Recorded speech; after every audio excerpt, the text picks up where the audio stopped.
So good to see you all. Good morning to you all. Good morning, good morning, good morning. That part right there, that part right there. Reese's Pieces, all is well, all is well, all is well.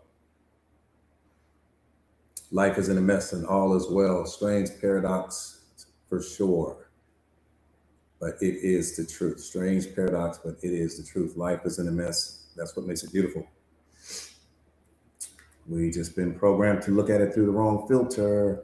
Do me a favor, share the live to your stories real quick if you haven't already done so. What's up, Moni? So good to see you. Blessed is in the building. What's up, Blessed?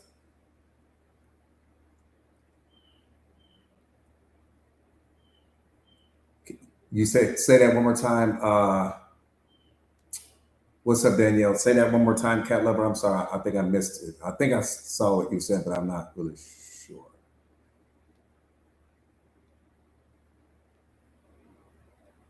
I know it said something about humble, and then it shot past me. Do me a favor, real quick, you guys. Share the live to your stories. What's up, Monica? So good to see you, beloved. Yeah. Absolutely. Yep, I can do that for sure. I got you, Cat Lover. I got you. Heaven Sense in the building. Good morning to you, beloved. Good morning. I got people jumping in already.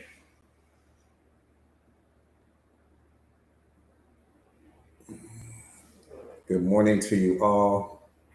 Myra, good morning.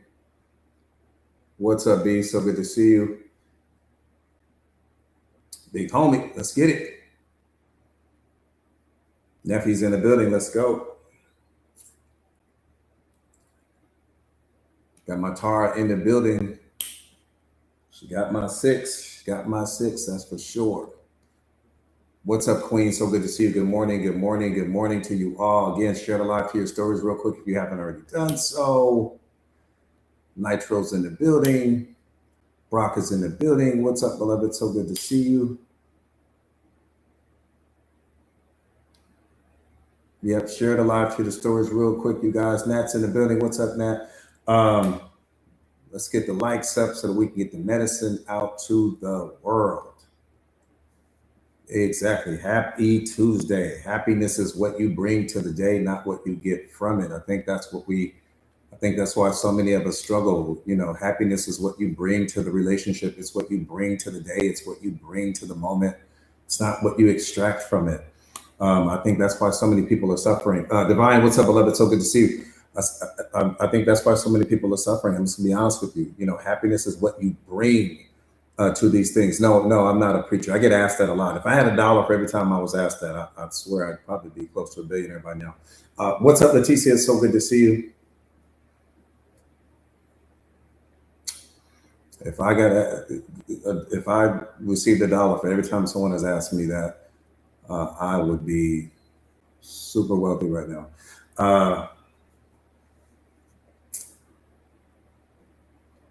So good to see you. What's up, Majesty? So good to see you, beloved. Thank you. Thank you, Majesty Grace. Thank you, beloved.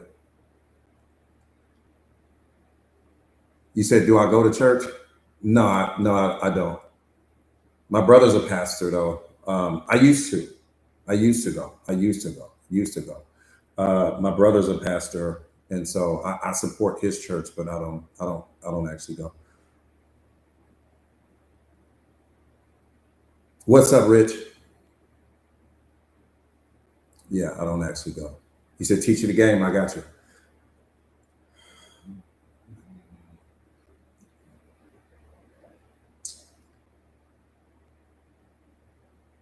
Said your favorite part of the day, huh? Said your show is on now, huh? Again, share the live to your stories real quick if you haven't already done so. Type me in the comments real fast if this is your very first time on a live with me. Rich said, I'm waiting on that breakfast, coach. Type me if this is your very first time, just so I can do a quick intro, and then we will get on with today's show. We will get on with the show. Shout out to all the first time and last time listeners. Shout out to all of the first time and last time listeners.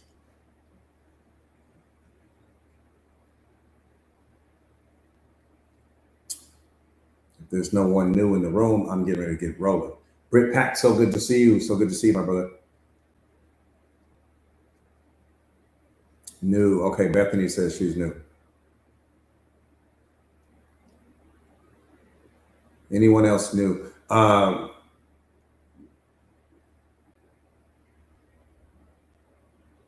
To be honest with you, you said something right there when you said that it's always my first time. You know, you're right. You kind of hit on something there, because my coaching style is, I always like to switch it up. I never like for you guys to know what the message is going to be about, right? And it's never about the same thing. It's always about something different. So to your point, that's a great point that you raised, because it always is going to be something different. There always will be something that you've never heard before. And so, to your point, that's a great point. I never looked at it that way, but yeah, I coach on an array of different things. I have I specialize in a bunch of different areas. So real quick, my name is Jordan Williams. I'm a certified life coach. I specialize in self-awareness, self-mastery, emotional intelligence, relationship mastery, consciousness. I specialize in helping my students and my clients all over the world to become the most powerful versions of themselves. I am also the best-selling author of this book, The Secret of Awareness. How powerful are you ready to be? This book is a bestseller. It is a game changer. If you don't already have it, and you're in that process or that journey of just trying to discover your purpose, trying to become unlocked, trying to become the most powerful version of yourself, that's definitely where I would start if I'm you. There are other books out there that are great. That book is where you're going to find yourself. You will find who you really are in the pages of that book. I can guarantee you that. Having said that, I've coached some of the top athletes in the world. I've coached some of the top entertainers, people that you've seen in different movies throughout Hollywood. I've coached some of the top prize fighters. If you guys go and look on my profile page, you'll see that. And what I have discovered is people don't understand who they are. We don't understand that we are the problem and the solution. You don't understand that you are the question and the answer. You don't understand that you are the student and the teacher, seeker and savior, all at the same time, masterpiece and work in progress, all at the same time, which means that everything you are looking for in someone else can only be discovered within yourself. We are able to experience more of who we are through other people. That's it. That's the value that people bring to your lives. People allow you to experience more of who you are through them. You're not experiencing them. You're experiencing more of who you already are through them. The person may reflect wounds that you carry. They may reflect unhealed versions of yourself that you carry. They may reflect your level of intelligence. They may reflect the moments in life when you are great. They may reflect your potential back to you. Every person that enters your life is either a mirror, a window, or a door. And it's important for you to understand that your job is to know how to categorize those people when they come into your life. Every single person that enters your life is either adding value to you, subtracting value from you, multiplying the value that is already there, or they are derailing you somehow, some way. Again, this is what self-awareness is teaching you. You have to understand, how to place people. Every person in your life falls into one of those four categories. Every person. I don't even have to know you to know that. That person is either adding value to you, they are taking value away from you right now, or they are multiplying the value that's already there. Those are the best people in the world. The multipliers are the best people in the world, because what they do is they amplify the value that's already there, right? They help to magnify and to illuminate the value that's already there. And then you have the people in life that derail you. Two categories are positive, two categories are negative, period. That's all you got to know. Two are positive, two are negative. And every single person in your life falls into one of those four categories. Your job is to know how to place people accordingly. And you have to do so from a place of non-emotion. Can't have all this emotion. That's what's keeping you stuck. You got all this emotion because you have some history with that person. History has nothing to do with who you are on your way to becoming. See, because the psychologist or the therapist will tell you that the best predictor of future behavior is past behavior, and nothing could be further from the truth. The only way that the past can be a reflection of who that person has the potential to become is if that person hasn't changed. If that person hasn't changed their behavior, then that would be true. But if that person has changed their behavior, then the past has nothing to do with who they are in this moment. And that's what's so important. We walk around and we look at people through who they were and who they used to be, and the mistakes that they've made and the failures that they've made, and you have a frozen impression about that person. And so you're not seeing the person with present moment freshness. You're seeing them through the eyes of who they were. Wisdom is when you no longer see people using yesterday's eyes, because yesterday's eyes will keep you blind. Again, the best predictor of future behavior is not past behavior. It will only be the best predictor of future behavior if the person hasn't changed. But we're always changing. There's no person on the face of this earth that's not changing, beloved. So if you're continuing to see people with yesterday's eyes, then you're not seeing. You're not seeing.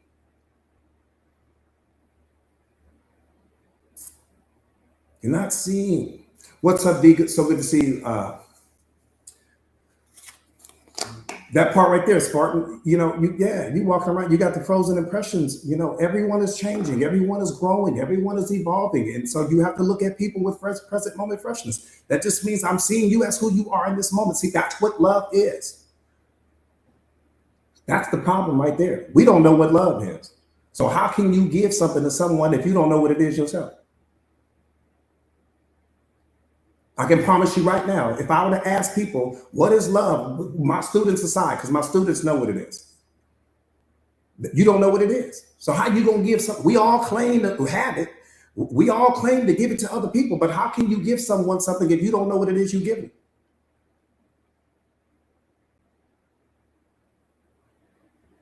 Bottom line, what are you giving the person?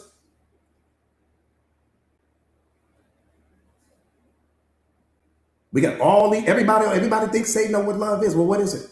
You ask the average person, they ain't gonna tell you what it is. Can't tell you what it is. They can give you a concept of it though. They can give you the concept, but they can't tell you what it is. It's the most mind-blowing thing in the world. Even when I talk to my friends that are therapists, they don't know what it is. You're a spiritual being, you have spiritual problems. You don't have worldly problems, you have spiritual problems. And anytime you are disconnected from love, you're going to have a problem. Anytime that you are disconnected from your essence, you're going to have a problem. Anytime that you are disconnected from your divinity, you're going to have a problem. I don't give a damn who you talk to and how many books you read. Anytime that you are out of alignment, you're going to have a problem. You are a spiritual being. You don't have worldly problems, you have spiritual problems.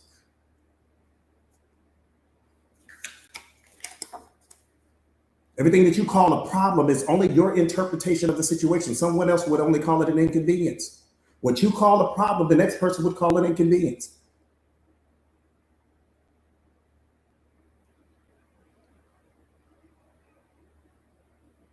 I'm just saying, we're all walking around the world and people don't know who they are. So how can they appreciate who you are if they don't know who they are?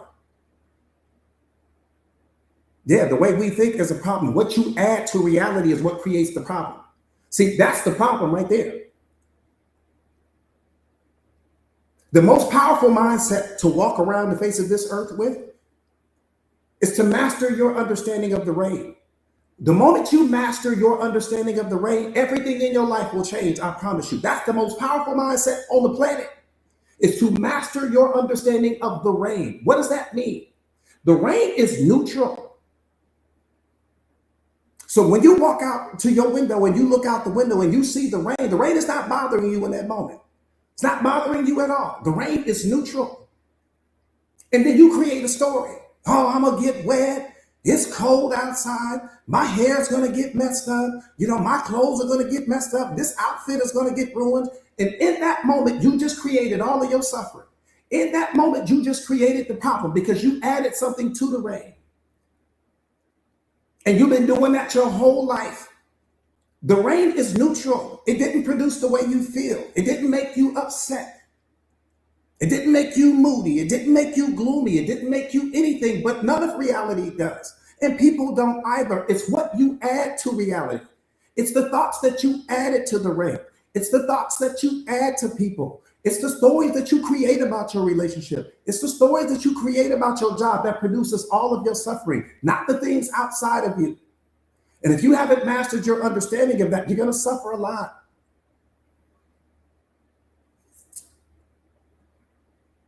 You're going to suffer unnecessarily. You got to look at life the same way you look at rain. Because the same thing, that when you're sitting there saying, oh my God, I can't believe it's raining, somebody else is jumping up and down for the rain. So so let's just put the car in park right there. You'll see it. Just put the car in park. Come on, so let's slow down 5 seconds. Give me 5 seconds of pure raw truth. When you're looking at the rain, let's just say you're not a rain person. You don't like the rain. You were hoping that it was going to be sunny today. Okay, but it's raining. So when you're looking out the window out at the rain, the same rain that's making you upset, the same rain that made you feel uncomfortable, the same rain that made you create all these stories, someone else is creating stories on the opposite end. Someone else is jumping up and down for the rain. Someone else is so happy it's raining. Maybe the farmer is the one that in this situation that's so happy that it's raining in that moment. The point not to be missed is that the rain is the same. It's the same for you as it is for the farmer. But the story that you added versus the story that the farmer added unlocks something different in you both. That's all I'm trying to get you to understand. That's all I'm trying to get you to understand. Look at all of reality that way, and then you'll understand why you're suffering. Your job is just like the rain. Your relationship is just like the rain. Your kids' behavior is just like the rain. The traffic on the freeway is just like the rain. All of it is just like the rain. It's all neutral. It's what you choose to add to it that creates all of your suffering. But then you blame the rain for why you feel the way you do. You blame your kids for why you don't have peace. You blame the job for why you're unhappy. You blame the relationship for why you are miserable. Those things aren't the problem.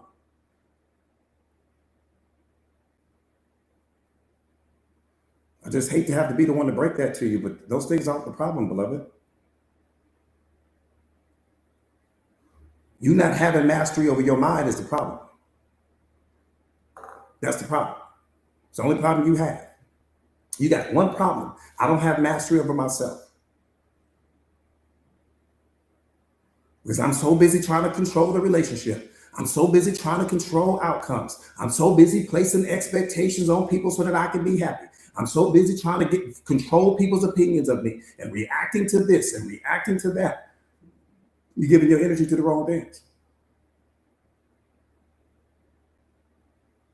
The most powerful person on the face of this earth is the person that is emotionally bulletproof. The most powerful person in the world. There's no person in history more powerful than the person that is emotionally bulletproof. That means that my external world no longer has the power to impact me internally. That means that I understand that the meaning that I attach to things is what produces my feelings, what produces my emotions. I understand that person who's emotionally bulletproof understands that my thoughts are like clouds coming through the sky. I don't create the thoughts.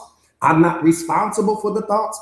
I'm not going to attach emotion to the thoughts. I'm not going to attach emotion to the past and create my depression. I'm not going to attach emotion to the future and create my anxiety. That person fully understands that I am not experiencing the universe. I am the universe experiencing life as a person. That's what you have to understand. The entire universe is contained in you, and you don't understand it. Hydrogen, oxygen, carbon, nitrogen. That's what makes up the universe, and that's also what makes you. So you live in the universe, and the universe lives in you. And the day you understand that, it's going to be the day that your whole life changes. I don't mean the day you understand it intellectually. I mean the day that you understand it spiritually. You came here for a reason and a mission. Man, you got to get in alignment with why you're here. If you're not in alignment with your purpose, you ain't going to be happy. If you're not in alignment with your purpose, unconditional love won't be in your life. If you are not in alignment with your purpose, you're not going to have a lot of peace in your life. Get in alignment with your purpose. Your purpose is not the relationship. Newsflash. It's not your purpose in life. That's the problem. We got all these things going on in life, but we haven't discovered what our purpose is. And when you don't know what your purpose is, you're going to suffer. So I don't give a damn how many PhDs you get, how many MBAs you get, how many other degrees and certifications you get. I don't give a damn how popular you are. If you are out of alignment with your purpose, happiness won't be where you are, not for very long, and you'll be chasing it. You'll be chasing it because you'll spend your time buying purses, buying new hairdos, buying new outfits, buying new shoes. You'll be trying to buy your way to happiness. And then what you're going to discover is all of those things that you've acquired, all of those things that you've amassed, none of them make you happy. That goal that you set out to get, you don't even think about it anymore. Live in your truth right now. You don't even think about it anymore. Because that's not why you're here.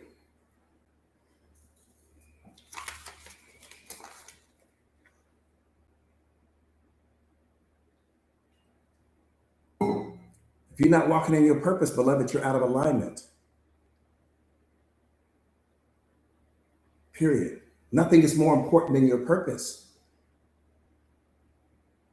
Anything not operating out of its purpose is going to be miserable. Anything, I don't care what it is, anything not operating out of its purpose. Go to the zoo and look at the lion. The lion is depressed because it's not there for your entertainment. God didn't create that lion for your entertainment. So when we go to the zoo and you look at the lion is completely depressed. It just sits there because it's not in alignment with its purpose. It's not doing what it was created to do. Some of you guys are walking through life just like the lion. Yeah, you got things going on, but you're depressed. You're not happy. You don't feel fulfilled. All of the things that you got going on in your life don't really bring you that sustainable joy and happiness. They're not bringing it for you. I'm telling you, go into the zoo and look. Them animals is depressed as I don't know what. They just can't tell you that.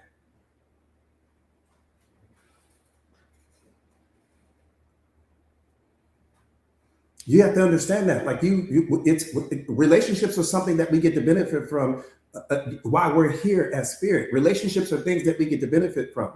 You know, trips to the beach and parties and birthdays and barbecues are all things that we get to benefit from. But if you're not in alignment with your purpose, if you're not in alignment with the reason why God created you specifically, happiness won't be there long. Why would he allow you to have all this happiness in your life? Why would he allow you to have all this unconditional love? Why would he allow you to experience all this joy and all of those things? All of the pain that you're experiencing, all of that suffering that you're experiencing is leading you to who you are ultimately supposed to become. It's designed to shatter the illusion that you've been living out of, that the world programmed you to see yourself through. That's what the pain in your life is designed to do. It's designed to shatter the illusion that you are this version of yourself that you sell to the world, that you are the character that you promote yourself to be.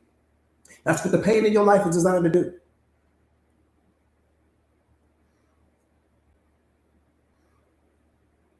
Pain is the divine pushing you to who you are ultimately supposed to become. That's what it's all designed to do, all of it.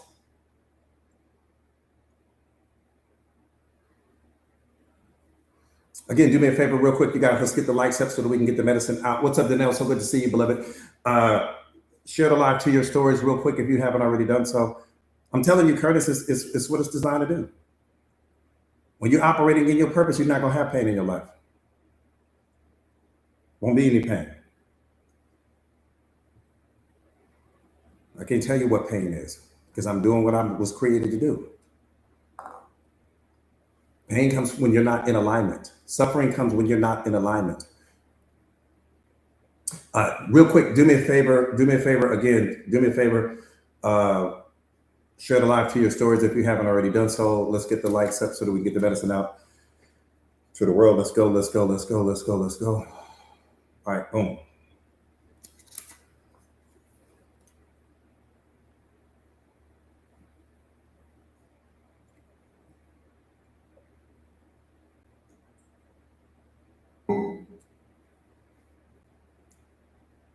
Oh, I'm sorry, beloved. I didn't see it. I'm sorry. Shoot that question past. What was her question?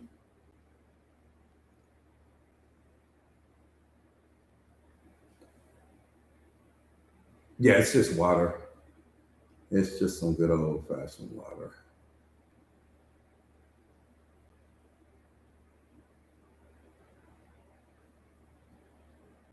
Oh, I appreciate that, Tiff.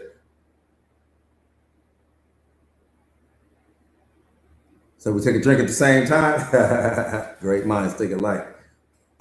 Somebody had a question. Where'd she go? Oh, Deja, I appreciate that, beloved.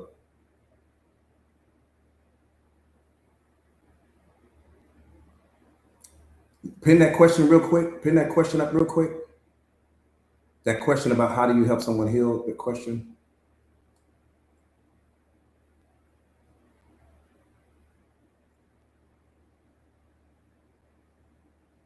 Thank you. You can't. Humanly impossible. You can't. And you're going to burn yourself out trying to. That's the worst mistake that you will ever make. And I'm gonna tell you why. Because you have to understand that you are on your unique spiritual journey. You are on your unique path to self-awareness. And your this person that you're referring to, I look at it like think about a cake, right? I want you to just think about a cake. Let's just say you go to the grocery store and you buy a cake, and the cake says on the side of the box that it has to be in the oven for 45 minutes at 375 degrees. Okay, great. So your cake's ready to come out of the oven, but the other person, their cake still has another 35 minutes to go, or whatever the case may be. And that's how it works with every single person. Every single person is on their own spiritual journey. Yes, that is true. But you don't know where that person is with respect to their journey. And they may be nowhere near where you are. Right. And so it's so important for you to, how you inspire that person is by who you become. That's how you motivate them. You inspire them, not by getting them to go on the path with you, not by getting them to sit down and read it with you, not by getting them to do any of that. What you do is you inspire them by who you become, not by what you say, but by how you live, how you move through the world now, how you operate. That's the only way that you're going to be able to motivate and inspire them. Your job is to dance your dance in life. That's your job. And there's going to be people in life that benefit from the way you dance, and there's going to be people in life that don't. But it's not your job to wake people up. And it's not your job to heal people, especially people that you didn't break. And it's just so important for us to understand that oftentimes what will happen is that when we start our self-awareness journey, we get so excited, right? We're so motivated and inspired, and we're so lit up that we want to take it to our family and take it to our kids and take it to our friends. But you have to understand, you are a unique being created by God himself. You are on your own journey. Yes, you know other people, and yes, you have family members, and yes, you got this, and yes, you got that. But none of those people have anything to do with what's happening in you spiritually. And here's another thing. There's only one chosen one per family. That part is so important for you to understand as well. There's only one chosen one per family. I've been doing this for a long time. I've never seen two chosen ones in a single family. There's only one chosen one. In your circle of friends, there won't be multiple. There's going to be one. It's only going to be one, because you don't need more than that. Because your light shines so bright, and your light will shine so bright that it's going to illuminate everything around you. So you're not going to have multiple chosen ones. So be lucky that you are in the position to get the information that you are receiving. And that's where it has to start. That's where it has to stop. And then just focus on you becoming the most powerful version of yourself. That's how you focus. And here's the thing. I'm going to tell you this too. This is going to save you a lot. This is going to say, yep, only one. Because you got to understand, there's only 300,000 chosen ones walking on the face of this earth at any given time anyways. Because when you understand the law of 33, it'll make sense to you. But here's something that I need you guys to understand. If you are the chosen one in your family, hey, what's up, Fernando? So good to see you, my brother. I didn't know you were here. If you are the chosen one in your family, this is critically important for you to understand. If you are that chosen one in your family, you are not going to be the one responsible for waking your family up. Let me just give you that news flash right now. You will not be the person responsible for waking your family up. And the reason why you won't be that person is because you're too close to them. You're too close to them. Too close. Someone else on the other side of the world, someone else, a neighborhood over from you, someone else on social media will be the one wake your and let me tell you why. Because they know you different. See, they won't take the information from you the same way they would from me. Trust me, and I'm only speaking from experience. I've got brothers and sisters, and when I try to bring this to them, because they knew me, they know a different version of me, and so because they lack self-awareness, they can only see me as the version of myself that they know me to be. They don't know this version of me. None of my family. None of my family. I don't bring this version of me to them because it's pointless. They can't see this version of me, right? And so it's so important for you to understand that. And that was hard. That was a hard pill for me to swallow. That was hard because they were the very people that I wanted to wake up the most. But the people that you want to see, boom. God was a beast when he did that.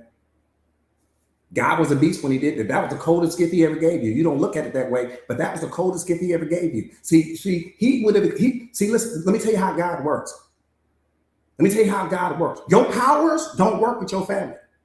Your powers won't work with your little circle of friends. Why? Because God knew that if he allowed you to do that, only thing you're going to be doing is helping your family and helping your friends. You're going to be helping all these people that's closest to you. That's exactly what you would have done. And then you got all these people walking around, and now you would have weaponized your self-awareness, and you would have been figuring out who you want to give it to and who you don't want to give it to. So he said, I'm gonna tell you what I'm gonna do. I'm gonna eliminate your ability to give it to other people. I'm gonna eliminate your ability to give it to your family members and give it to your friends. The only people you're gonna be able to give it to is people that you don't know.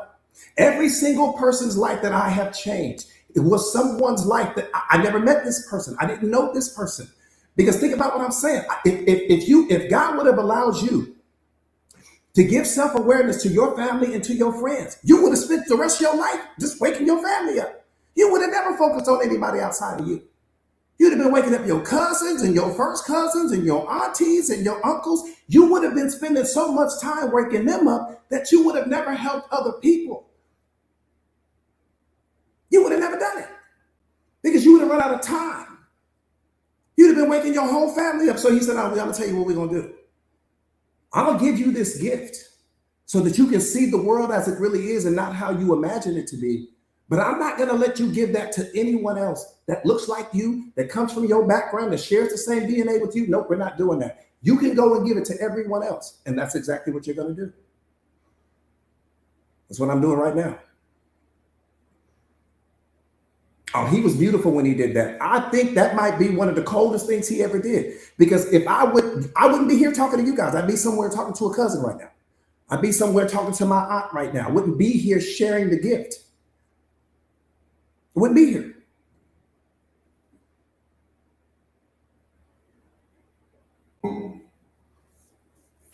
Wouldn't be here.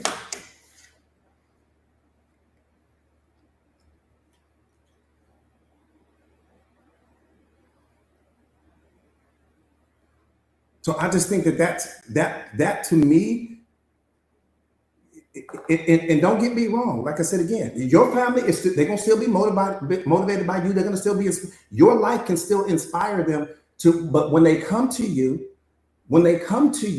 that's when you're gonna really know that they want it. When they come to you, don't bring it to them. When they come to you, you're gonna know they really want it. Then you give it to them. But if you're trying to bring it to them, they're not gonna be ready for it. Trust me, I've run into that wall a million times. Just save yourself the stress and the unhappiness and the frustration because it's not for them. It's for you, beloved. What's up, Pastor Tony? So good to see you, family. So good to see you. Yeah, I ran into that wall many a times, but that's okay. It's okay. It makes sense, right? Let me ask you a question. Let's get into the live stream.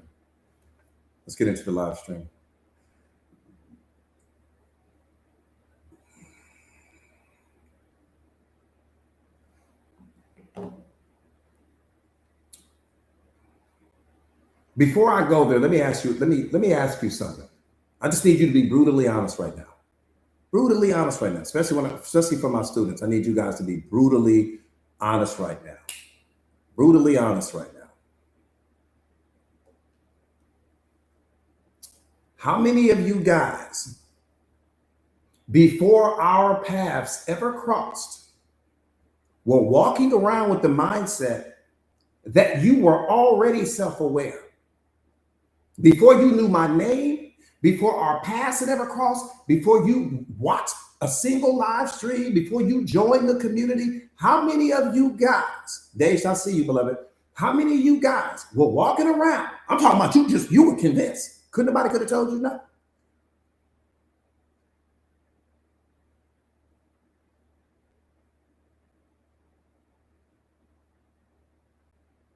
Okay, so now this is what I want you to understand. That same mindset that you have is the problem with our world today. Right now, this is an illustration of what's wrong with our world today. Right here. This is you seeing the problem. This is the problem with our world today. Why? Because 9 out of 10 people walking around the face of this earth right now all believe that they're self-aware. That's why they're not looking for it. Why would you look for something that you think you already in possession of? Think about what I'm saying. Why would you look for something that you think you already in possession of? That's the problem with our world today. And here's what I need you to understand. Again, this is not a punishment. This is not a criticism. This is just awareness. Now I want you to think, what were you giving all those people? Because in order for you to be self-aware, that means you're operating from your essence, not from your ego, not from your pain, not from your programming and conditioning, not from the masks that you wear, not from your persona, not from your reputation. When you are truly self-aware, that means that you move through the world through your spiritual essence and not through your ego. There's only 2 versions of you. There's the spiritual version of you, and then there's the version of you that you created that the world told you that you needed to be, called your ego. So we get that part. So when you are truly self-aware, that means that you're operating, but some of you guys haven't made it there yet. Some of you guys are still climbing the mountain, and I'm saying this to you with love. Some of you guys are still climbing the mountain, meaning you haven't discovered who you are at your essence. Now you're on the way, and you're on the right track, but you haven't gotten there yet. And here's what I need you to understand. Well, wait a minute. Hold on. Wait a minute. What was I giving those people? Because in order for a person to love you unconditionally, they have to know who you are at your essence. And if you didn't know yourself that deeply, how could they have known? So what I'm trying to get you to understand is that, well, wait a minute, where is all this unconditional love that you claim to have for these people? How did you have it? Because in order to have unconditional love, that means that I know who I am at my essence. And you just admitted on the chat that you hadn't discovered yourself that deeply, which means that you weren't loving yourself unconditionally. You only thought you were. Think about what I'm saying. This is not a criticism. This is just awareness. So what could you have been giving them? What were you giving them? What version of you were you giving them? Were you giving them the persona? Were you giving them the character? Were you giving them bits and pieces of your ego? Were they receiving some of your pain? Were you living out of a story about what you thought this person could be for you? That's what I need you to understand.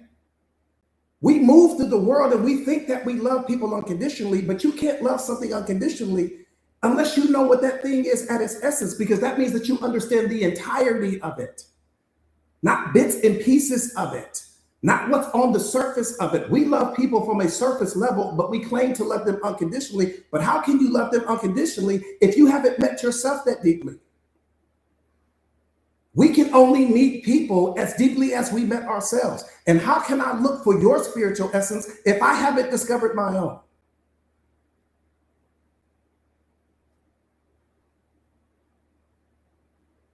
I'm just asking. Think about what I'm saying. How can I look for your essence and I don't know what my essence looks like? I don't even know to look for your essence because I haven't discovered my own. I don't even know I have one. I'm operating from my programming and conditioning still. I'm operating from my ego personality. I'm operating from the pain. I'm operating from the character. I'm moving through life like that. I don't even know that there's another side to me. I don't even understand that there's higher mind versus lower mind. I have no idea. The same way that 9 out of 10 people before our paths ever crossed, you didn't know. See, what you have to understand is this. What you have to understand is this. This platform and what's happening right now It's just your mirror. That's all it is. My entire platform is your mirror. And what it's reflecting back to you is that you did lack self-awareness, and you did lack the emotional intelligence, and you didn't understand who you were at your essence, and you were living through your pain, and you were living through the programming and conditioning. It's just a mirror. The mirror doesn't judge. It only reflects what's there, or it reflects what's missing, but there's no judgment.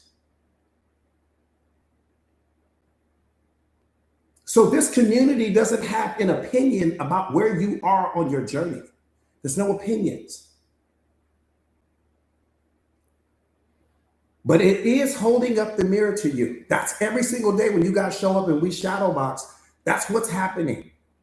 And you're growing every single day, and you're transforming and you're changing, but you're not who you were, but you're also not who you used to be.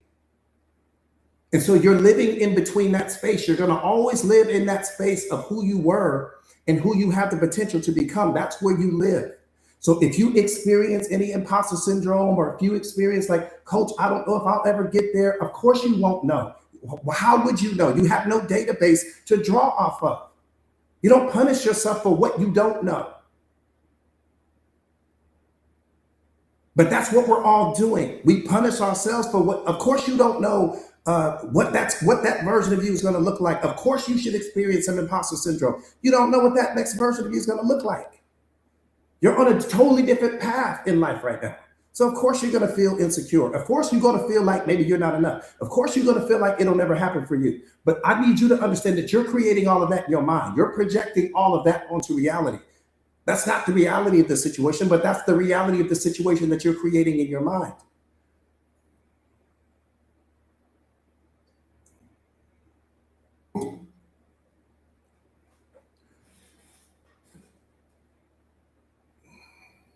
So it's just your mirror. I appreciate that, Too Fast. I appreciate that. What's up, Jatanya? So good to see you. All right, let's get busy. Let's get into this live. Let's get into the live. I keep saying that, and we keep.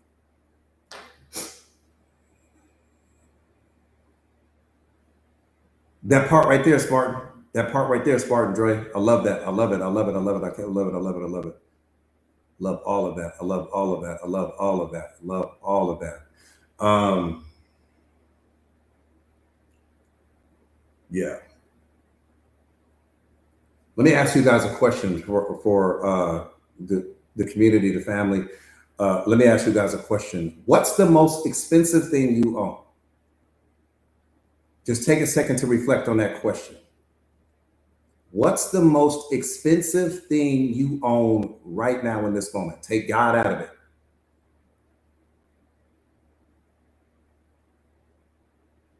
Somebody said time, time, life, my body, time. But do you own time? Think about what I'm saying. Do you own time? Do you own your health? Do you own your family?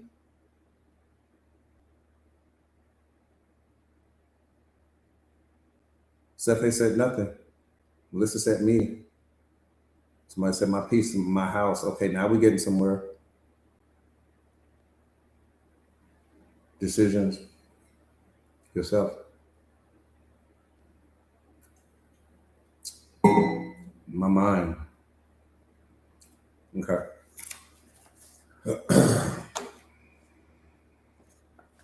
Let's create the paradigm shift. Let's create this paradigm shift. Oh, I like that, Fernando. That might be one of the best ones right there. That just might slide in first place. All right, boom. You want to know what the most expensive thing you own is? The most expensive thing you own is your opinion of yourself.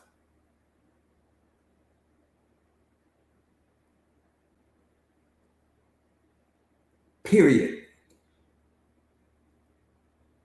The most expensive thing you own is your opinion of yourself, because everything comes from that. What you accept or tolerate comes from that. The level of disrespect that other people try to project on you comes from that. How you show up for yourself comes from that. What you deserve or what you believe you deserve comes from that. Everything comes from that.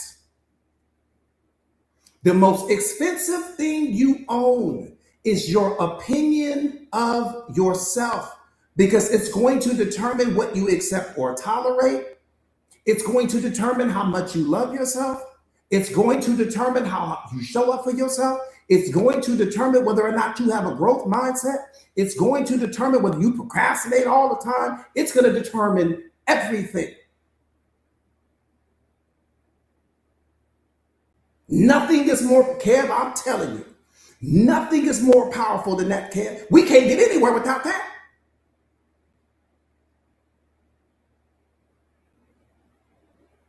We won't get anywhere. Why? Because you're going to have all this doubt in your life. You're going to have all this fear in your life. You're going to have all of this anxiety in your life. You're going to have all of these limiting beliefs in your life. Everything is going to come from that. My opinion of myself is my compass. That's all I got. I don't worry about what your opinion of me might be, but my opinion of me is the most important one, because it's going to determine how much I love me. And how much I love me determines what I accept or tolerate from other people. It determines whether I'll stay in this toxic relationship. It determines whether I'll stay in situations past the expiration date. It determines whether I'm going to stay at some job or I'm going to go out and find something that's going to really bring peace and joy to my life. That's what it's going to determine, all of that. I don't have anything if I don't have that. If I have a low opinion of myself, it's going to cost me relationships. It's going to cost me opportunities. It's going to cost me, hanging on to versions of myself that no longer serve me.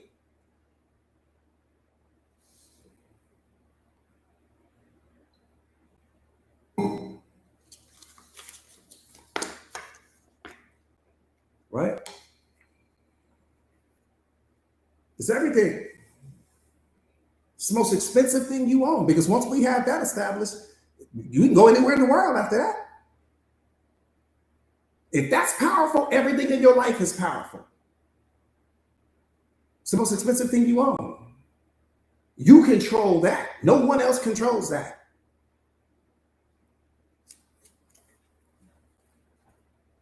So one more time, the most expensive thing you own is your opinion of yourself. A low opinion of yourself is costing you certain relationships. It's costing you your happiness. Just look at it. How are you going to be happy if you're walking around with a low opinion of yourself? It's costing you certain opportunities. So you don't need more confidence. You need to stop rehearsing the story that you're not enough. You need to stop rehearsing the story that something in you needs to be fixed. You need to stop rehearsing the story that you need to heal, because it's the story that's keeping you broken, not the situation itself. Situations don't break us. The stories that we create about the situations in our lives is what breaks us. The person walking out of your life didn't break you. The story and the meaning that you attach to that is what broke you. Your current identity is a tax on your potential.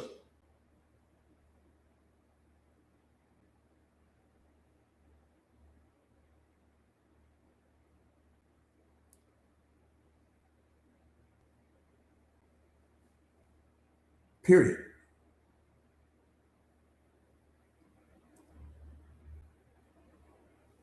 I said your current identity is a tax on your potential. Let me give you an example of what I mean when I say that. Every time you say, I'm not a morning person, coach, I'm not very good at this or that, or I need to heal. Every time you say that, that's you taxing the future version of yourself for the work that the current version of you doesn't want to put in.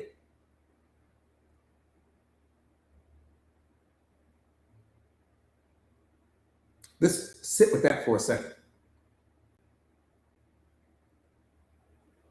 I'm not asking you to change your life. I'm just asking you to just sit with that for a second. Let me say that one more time.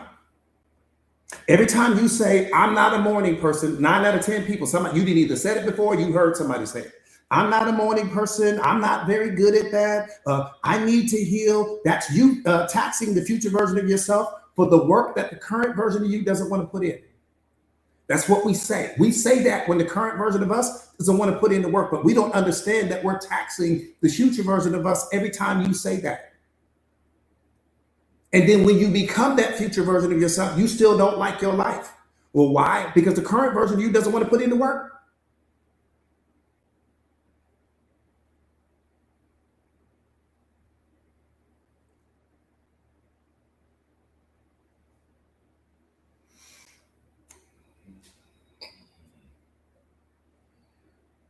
The person you could become is suffocating under the person you insist on being. I need you to just sit with that for a second.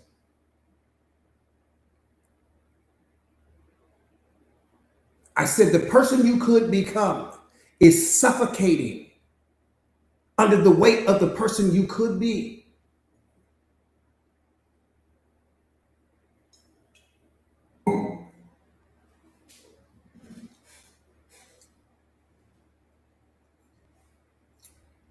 Think about that. See, it's who you insist on being that's stopping you from being the most powerful version of yourself. Just who you insist on being.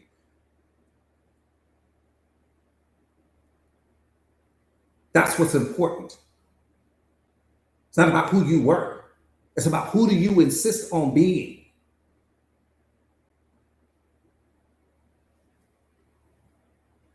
That part right there. Again, the person you could become is suffocating under the person you insist on being. Here's the problem. The gap between who you are and who you want to be is filled with the actions you haven't taken yet.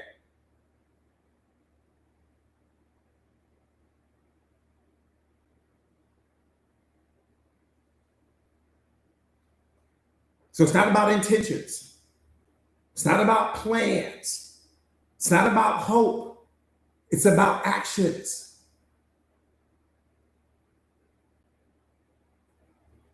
And that gap closes one decision after the next. I tell you guys, you only have 2 buckets. That's all you have in life. You got 2 buckets. There's the bucket of who you could become, and then there's the bucket of who you are right now. And every single decision goes and fills one of those buckets. If you're making decisions that are aligned with who you're going to ultimately become, you're going to become the most powerful version of yourself. Most of you guys are stuck because you fill in the wrong bucket. You're making decisions that only benefit the current version of you.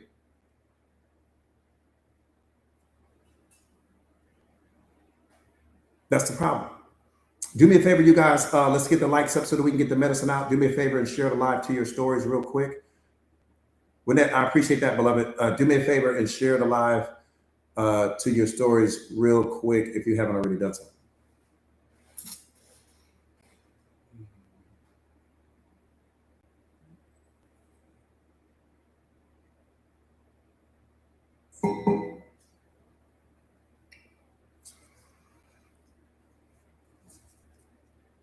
Ooh.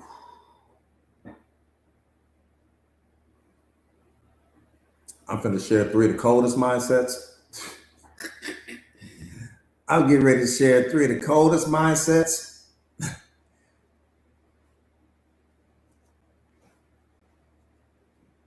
Here are 3 mindsets that you need to adopt right now if you want to become the most powerful version of yourself.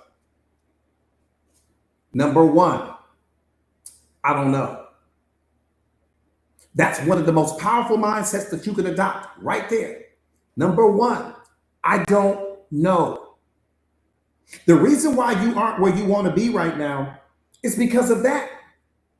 It's not because of what you know. What you know is what got you here. It's what you don't know that'll get you there. So we're not on the hunt to discover more of what you already know. We're not even interested in what you already know. Why are we sitting here focusing on what you already know? What you already know can't take you any further than you already are. Because if it could, you'd be there already. You'd already have the life that you want.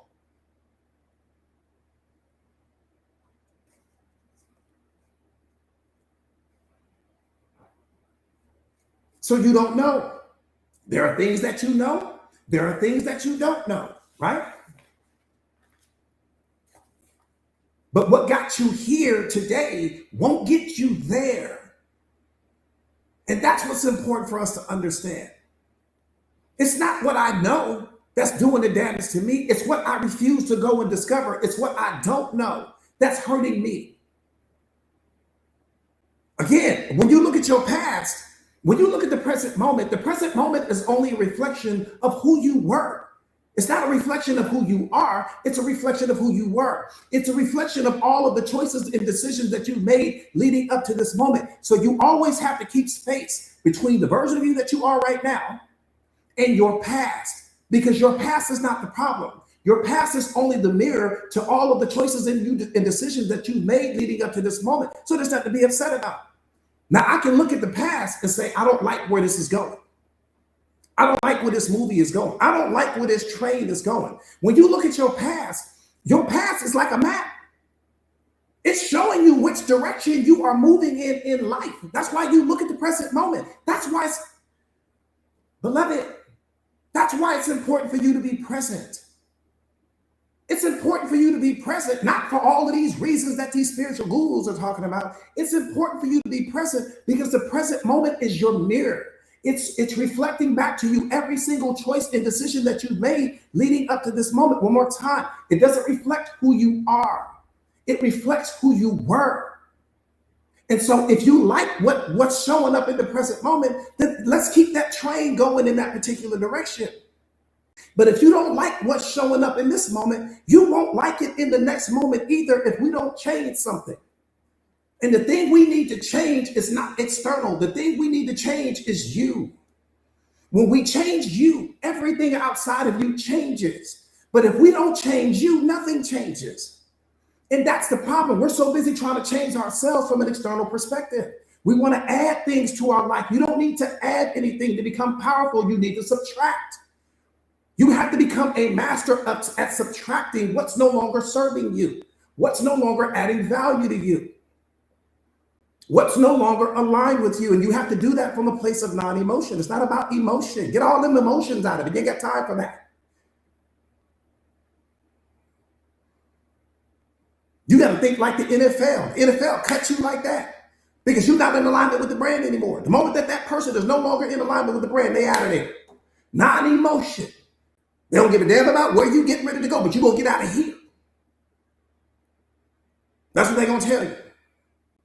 I don't give a damn if you ran 100 touchdowns yesterday. You followed me today. You got to go from a place of non-emotion. You got time for all them emotions. Your emotions are not designed to make decisions for you. Your emotions are designed to let you know what you need to make a decision about.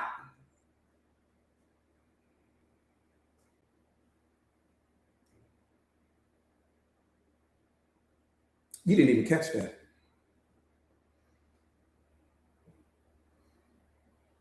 Come on, beloved, we got to teach him.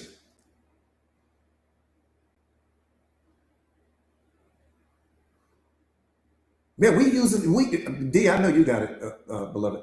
We use the emotions for the wrong thing. You make an emotional decision. That's the worst decision you're going to ever make. It's an emotional one. You don't never have your emotions involved in the decision making. They have nothing to do with your decisions. Because anytime you're making emotional decisions, you blind in that moment. You only see in the situation through your pain. I tell you guys this all the time, but I don't think you guys really hear me when I say this. There is no situation in the history of this planet worth you becoming emotional about? No situation. No situation. Shouldn't we become angry, coach? That's your programming and conditioning. Shouldn't we get upset? That's your programming and conditioning.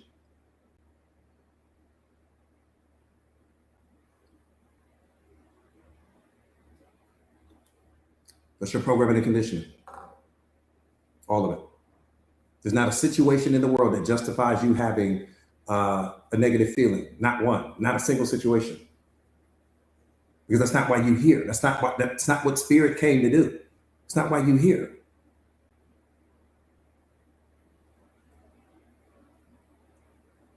And that's not what your emotions are for.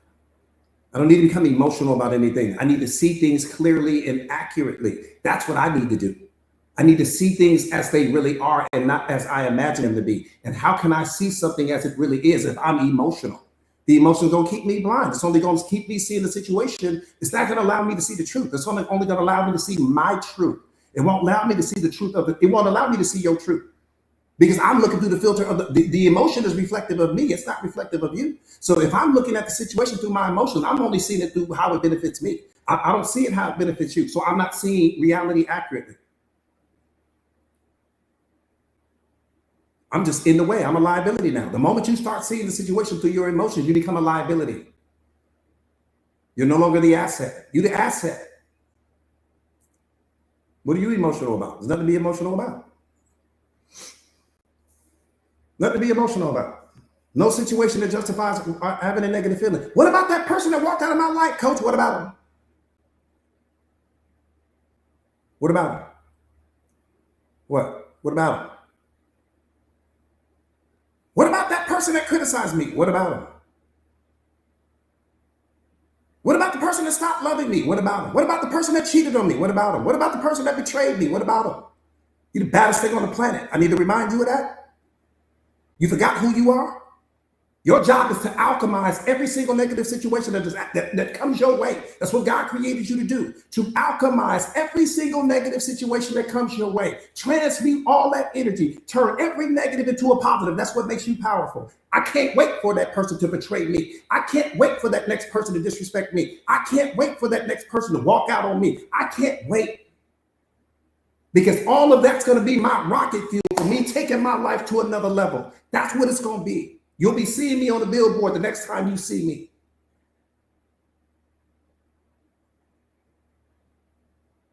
So you can bring me all of your little problems. I'm going to show you how to alchemize all of it. Bring me yours. This is going to make me more powerful, not you. But bring it to me. I'm going to show you what to do with it. Wish I would sit in the room with some Kleenex, sit here crying because somebody that walked out of my life.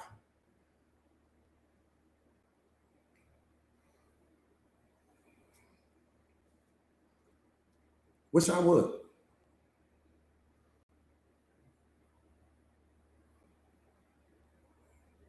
See, people walk away from us the moment we walk away from ourselves. That's why they walked away from you. They walk away from you because you walked away from you. You placed this person on some pedestal. Your world's being turned and revolved around them.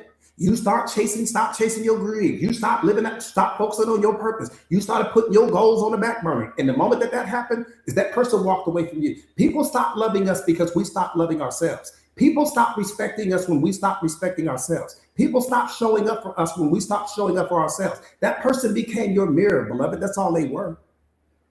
When you walked out on you, they walked out on you.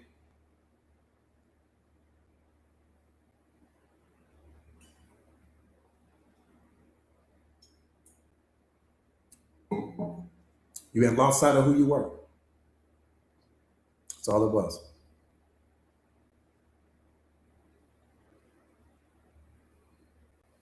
I'm telling you. Everything is you pushed out.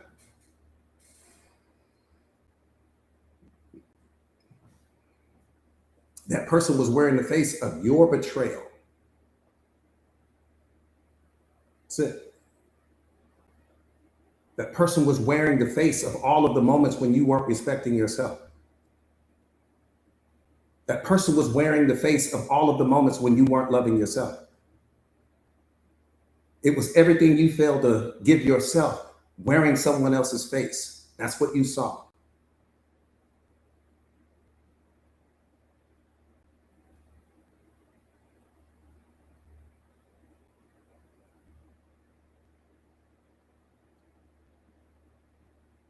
Whatever you don't give yourself will show up wearing the face of someone else.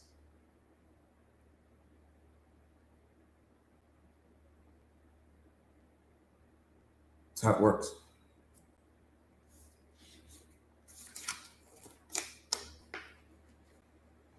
That's how it works.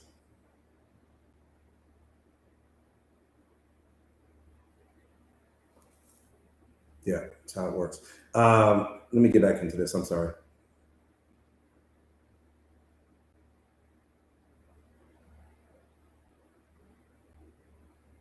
So number one was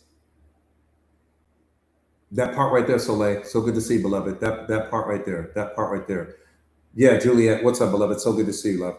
Uh, it's yeah. So number one was I don't know. That's where we start. Right there. If we in the room together, I don't know, but we're gonna figure it out. But I don't know. I don't know. That's our start point. I don't know. And the moment that person starts huffing, I don't know if it's gonna work. I don't think so. And you got to go. That's the whole point. I don't know, and you don't know either. But what I won't do is project doubt what I could have projected belief onto the situation. I mean, yeah, we both don't know, but at least I could have projected some belief onto the situation. You sitting here projecting doubt, all this upping and puffing you doing, talking about, well, I don't know if this gonna work, and how are we gonna figure it out? You focus on the wrong thing.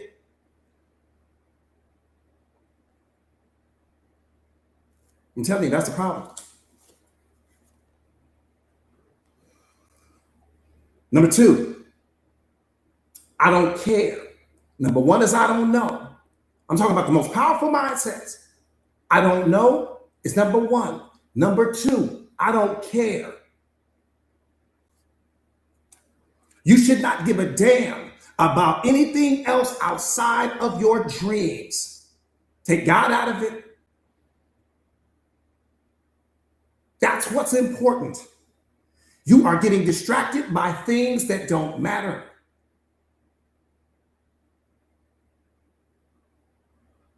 And those distractions are going to hold you back more than anything else. The person you are and the person that you want to be is only separated by discipline. That's what they're separated by. The person you are right now in this moment and the person you want to be is only separated by discipline. Man, you don't need no motivation. We ain't got time for that. You don't need inspiration. We don't have time for that because those things are only feelings. They're going to come and go. And most of you guys, you only put in work when you feel motivated. You put in work when you feel inspired, which means you're really not putting in work because motivation and inspiration are going to come and go. Discipline is a habit. Discipline is the bridge that connects you from where you are to where you want to be. So you don't need motivation and you don't need inspiration. You don't need a motivational speaker. You need discipline. That's what's keeping you from the life that you want.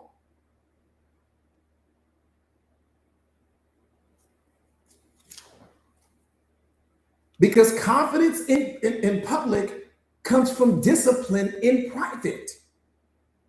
All of your confidence in public comes from how disciplined you are in private. I can show up and be this version of myself in public because of who I am in private. It's who I am when no one's watching. It's who I become when there's no one clapping for me. It's who I become when there's no cameras watching me. It's who I become when there seems like everything is going out the window. It's who I become in those moments. We talk about this all the time. If you're not phenomenal in the dark, how the hell are you going to be phenomenal in the light? How can you be phenomenal in the light if you tolerate mediocrity in the dark? Dark meaning when no one's watching, when no one's clapping for you, when no one's telling you good job. I am infinitely more powerful in the dark than I ever could be in the light. My light is only a reflection of my dark. That's how I'm able to show up and be this version of myself because of who I am when no one's watching. The work I put in when no one's watching. That's what makes you badass, not what you do when it's all eyes on you. Anybody can perform like that. See, let me say this. Let me tell you what unconditional love is. Unconditional love is I'm loving me when that person walks out. I love me the most. I'm loving me when that job lets go of me. I'm loving me the most. I'm loving me when this person doesn't choose me. I'm loving me the most. I'm turning up my love. Every time something goes wrong in my life, I'm turning the love up. That's unconditional love. I can't wait for something to go wrong so that I can inject more love into me. That's unconditional love. But if you only love yourself when things are going the way you need them to be, people are treating you the way you need to be treated, people are saying things to you, they're complimenting you and they're praising you. And then the moment that something is out of alignment with what you think should be, you spiral into depression, you spiral into unhappiness, you spiral into frustration. You don't really love yourself. If you only love yourself when things are going the way you need them to go, then you don't really love yourself. That's conditional love. As soon as that person walks out, I turn the love up. As soon as this person stops believing in me, I turn the love up. As soon as this person stops choosing me, I turn the love up. As soon as this person doesn't accept me, I turn the love up. I can't wait to turn it up. You got people on this app right now. You turn it down when the person stops believing in you. You turn it down when this person walks out of your life. You turn it down when this person stops loving you. You turn it down when this person stops showing up for you. You turning it down. You got your meter is broken. You need to turn it up.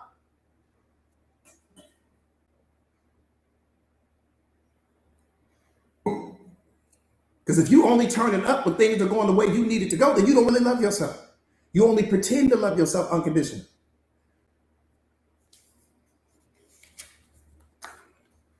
Unconditional love shows up when things are going out the window.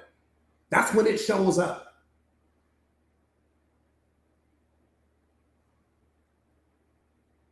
And for most people, the moment that reality hits you in a way that you weren't anticipating, all of a sudden, I'm not loving myself now. I'm not showing up for myself. I'm not eating right anymore. I'm not going to the gym anymore. I withdraw myself from people. I'm staying home. I got my curtains closed. It's all dark in my house or in my apartment. I'm binge watching Netflix. I'm crying left and right. All these other things like that.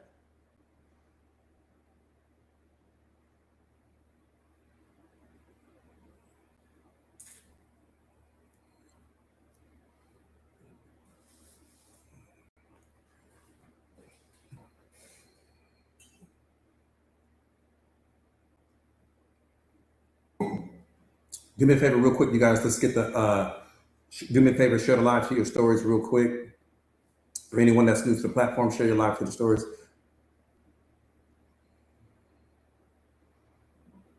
I'm just showing people, we say we love ourselves unconditionally, but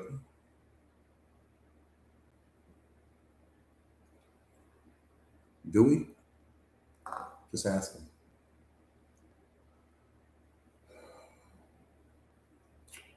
Again, do me a favor, share the live to your stories real quick. If you haven't already done so, let's get the likes up, you guys, so that we can get the medicine out. That's the easiest thing in the world to say. It's the easiest thing in the world to say. That just might be literally the easiest thing in the world to say. I love myself unconditionally.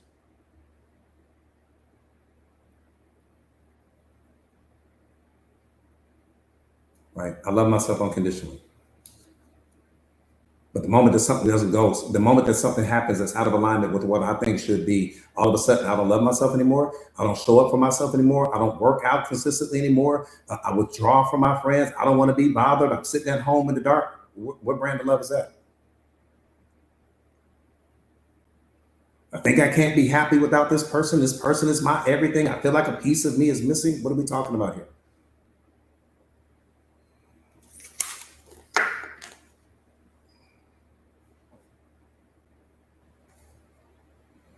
So one more time, number 2.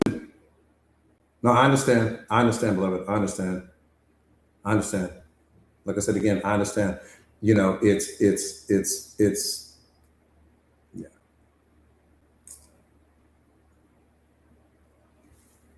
I get it. Again, number 2 is I don't care. You should not give a damn about anything else outside of you achieving your dreams. And that's the most important thing. Again, you guys are getting distracted by things that don't matter, and those distractions are going to hold you back more than anything else. Aim for discipline, not motivation. Motivation is only a feeling. Discipline is a habit. But if you don't separate yourself from your distractions will separate you from the life you want. I'm telling you now, if you don't separate yourself from your distractions are going to separate you from the life you want. I'm telling you now. There is nothing in life more painful than you knowing you have potential and watching yourself fail to live up to it. Listen to what I'm saying to you. There is nothing in life more painful than knowing you have all of this potential and you fail to live up to it because you chasing some person, because you think you can't be happy with this person, because you didn't take the time to heal yourself, because you didn't want to put in the work on yourself. There is nothing more painful than that. Nothing. I don't give a damn how many people walk out of your life. Nothing will feel like that. Nothing. You get all this potential God put in you. We sit here focused on this person and who stopped believing in us and who stopped loving us and who stopped to get damn all of that. You become the most powerful version of yourself. You ain't gonna have to worry about nobody walking out your life. That's what you should be focused on. When you become the most powerful version of yourself, you ain't gonna lose nothing. I promise you that I don't lose things. I'm too busy gaining. There won't be a single person that will ever want to walk out your life when you become the most powerful version of yourself. I promise you. People only walk out of your life when you still operating out of lower mind. People walk out of your life when you still operating out of your programming and conditioning. People walk out of your life when you still walking around as a character because you're not the most powerful version of yourself. Those are all the weakest versions of you. When you become the most powerful version of yourself, you won't lose anything. People are going to be so terrified to lose you because you're going to be an asset to every single person you come in contact with. That's what happens when you become when you get your spiritual awakening. That's what happens. You become an asset to every person you meet. Nobody walks away from the asset. People walk away from liabilities. People walk away from people that pretend to be the asset.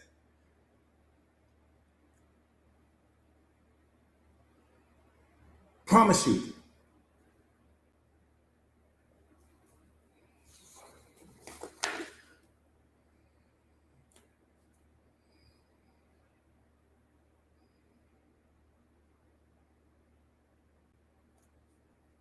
See, some of you guys aren't living up to your potential because you're too focused on the life that you've settled for.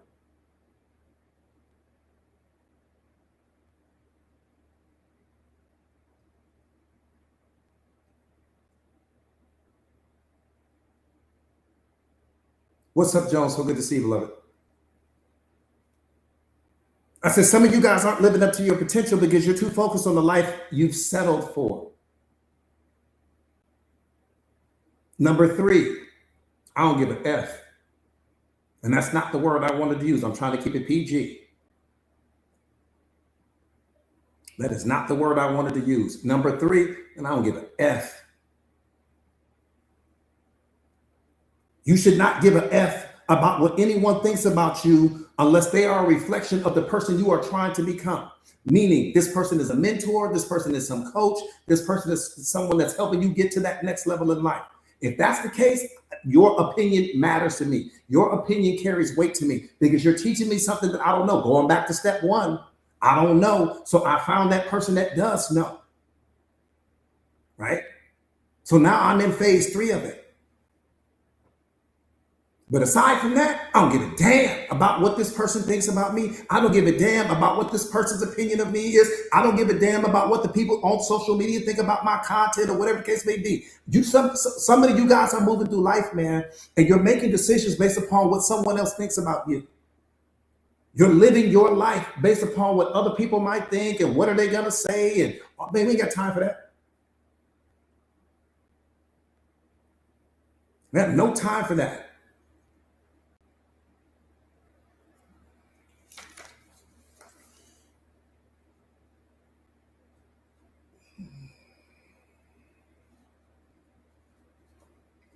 And here's something, let me just say this to you.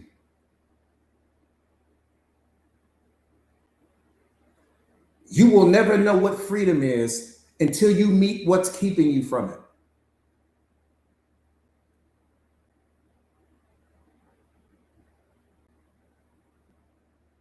That's where all of this is going. You will never know what freedom is until you meet what's keeping you from it. You will never know what love is until you meet what's keeping you from it. You will never know what unconditional happiness is until you meet what's keeping you from it.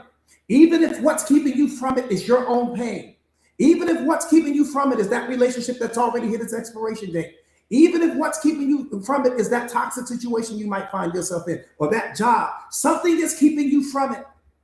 You will never know what freedom is until you meet what's keeping you from it.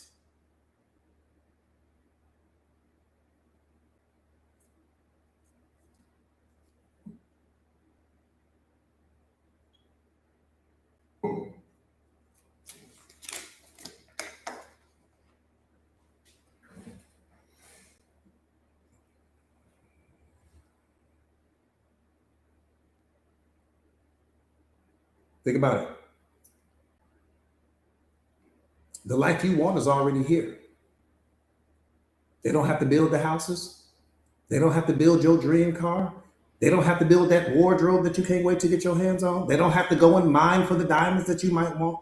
They don't have to go and hurt some animal to get some fur that you might want. Everything that you want is already here. What you have to ask yourself is, what's keeping me from it? The money is already here. Everything is already here. So the $1 billion question is, what's keeping me from it?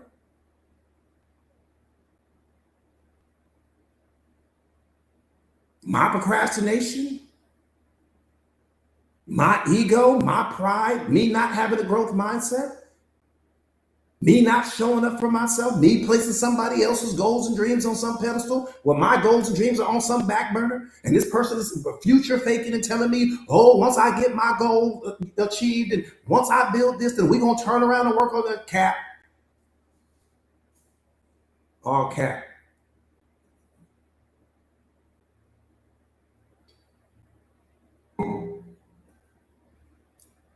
All cap.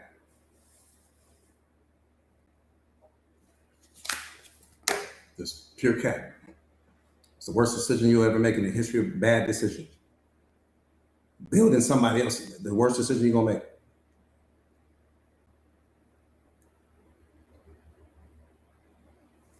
Appreciate that.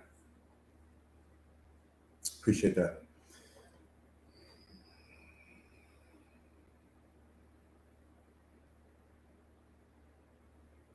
Here's my thing, and I'm just gonna throw this out there. So you can spend your time building the life that you want, or you can spend your time living the life that you don't want. But the time is being spent regardless. You can spend your time becoming the most powerful version of yourself, or you can spend your time remaining who you are. But the time is being spent regardless. So my thinking is, well, damn, if you're spending the time anyways, why not create the life that you want? Why not transform yourself into the you spending the time anyways? You already being charged for it. That doesn't make any sense for you not to have a growth mindset, because you're going to do one or two things. I'm going to either build the life that I want, or I'm going to wake up every single day to a life that I don't want, but I'm spending the time regardless. I'm being charged. That's like you going to a 5-star restaurant and it costs you $1,000 for this particular dinner, and you just sit there and you don't eat the meal. Well, wait a minute. You paid for it. Whether you eat it or not, it's already here. You sit here talking about I'm starving, but you won't take care of what's in front of you. Wait a minute. What are we doing here? You already paid for it. So if you're going to live the life that you either build the life that you want, or you're going to continue to live the life that you don't want, but you're being charged regardless. You might as well enjoy it.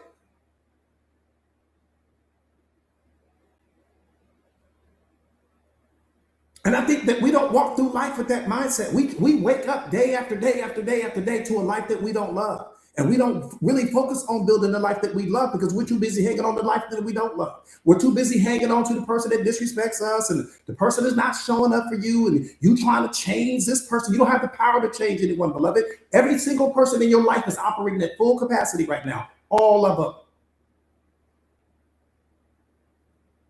Every person in your life, which means that whatever they're showing you, that's what they're showing you. That's what you're going to get. You get the best of everything they are right now in this moment. If the person wanted to give you more, you wouldn't have to tell them. They would be doing it on their own. And if they had the ability to give you more and they choose not to, then you really know that you got the wrong person in your life. So either way, you in a bad situation. This person is either operating at full capacity and it's not any of what you want, or the person has the ability to give you more, but for whatever the reason, they don't want to do it. Both are a problem. That's how you should be looking at your life. Both are a problem. Two things are happening in your relationship right now if you're not getting everything you want. A, I've got this person in my life. They're not being what I want, need, and deserve, but they're operating at full capacity.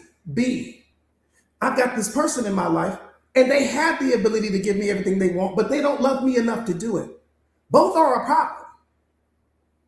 So you either gonna get all of what you want, but this person can't do it because they can't give it to themselves. People can't give you what they fail to give themselves.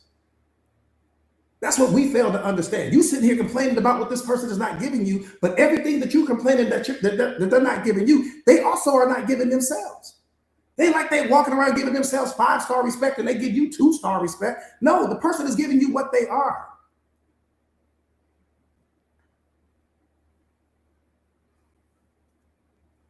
They're giving you what they are.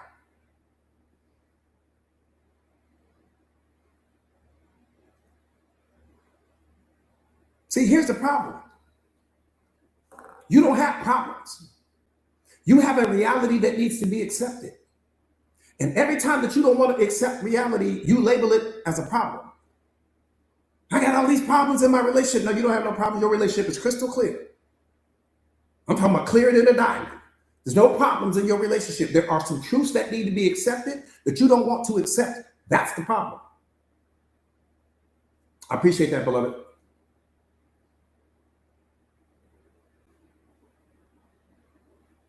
That part right there, which means that you're the problem in your life. The problem is not the other person. The problem is the fact that you want this other person to be something other than what they are. That's what creates the problem. When you start wanting people to be something other than what they are. Think about what I'm saying to you. I appreciate the gifts, you guys. Think about what I'm saying to you. When you buy a rose, you fully accept that rose for what it is. You don't need it to be a tulip. You don't need it to be a sunflower. You accept it for what it is. And it's the same thing applies to people. Whatever version of that person that's showing up in your life, that's what they are. So you're going to either remove this person from your life and level up, or you're going to accept whatever it is that they're giving you. Both are a problem.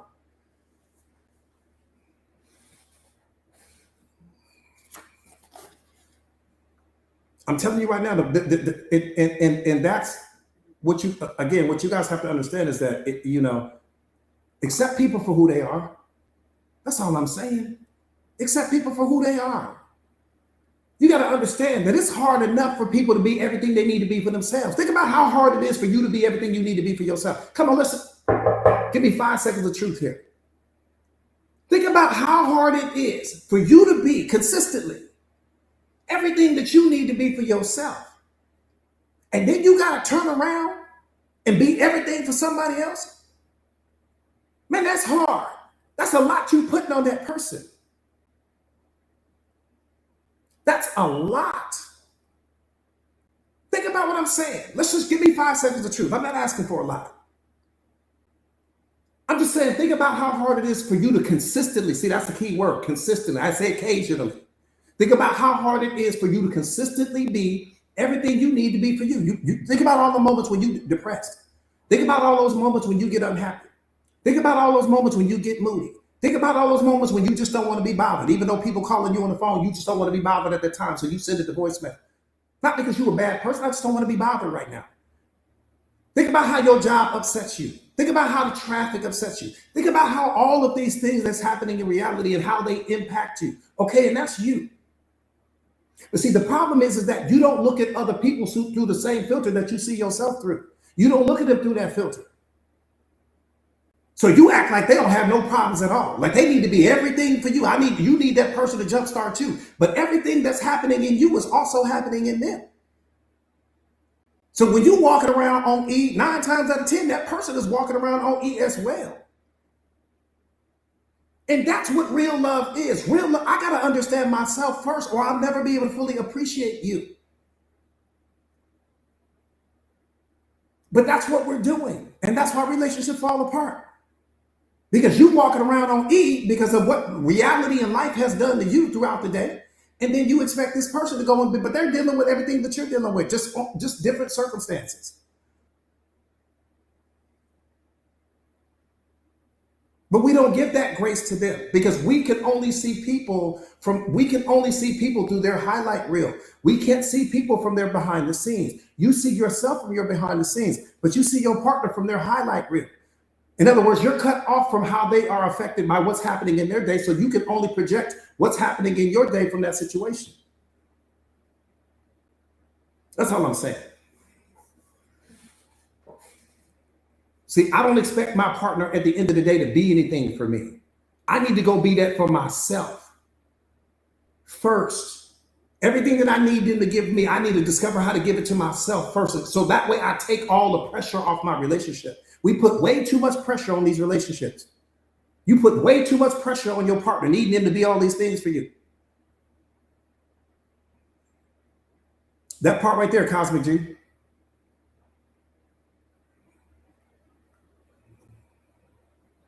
That part right there, Lynetta. That part right there, beloved.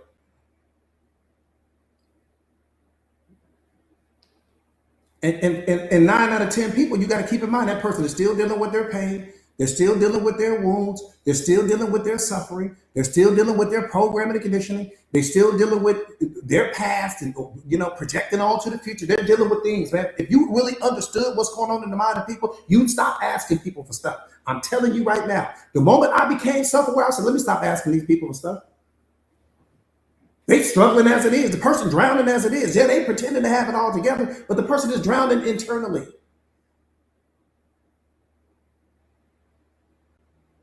And when you constantly swim near the depths of other people, you're going to drown in all of their misunderstandings of you.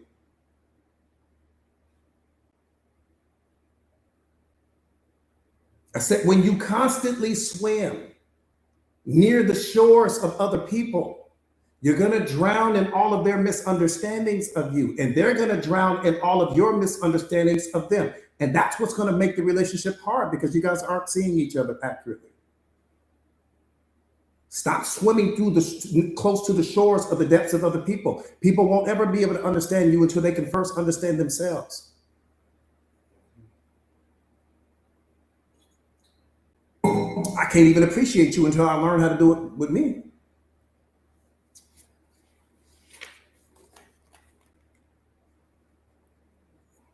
Do me a favor real quick, you guys. Let's get the likes up so that we can get the medicine out. Do me a favor, share the live to your stories real quick.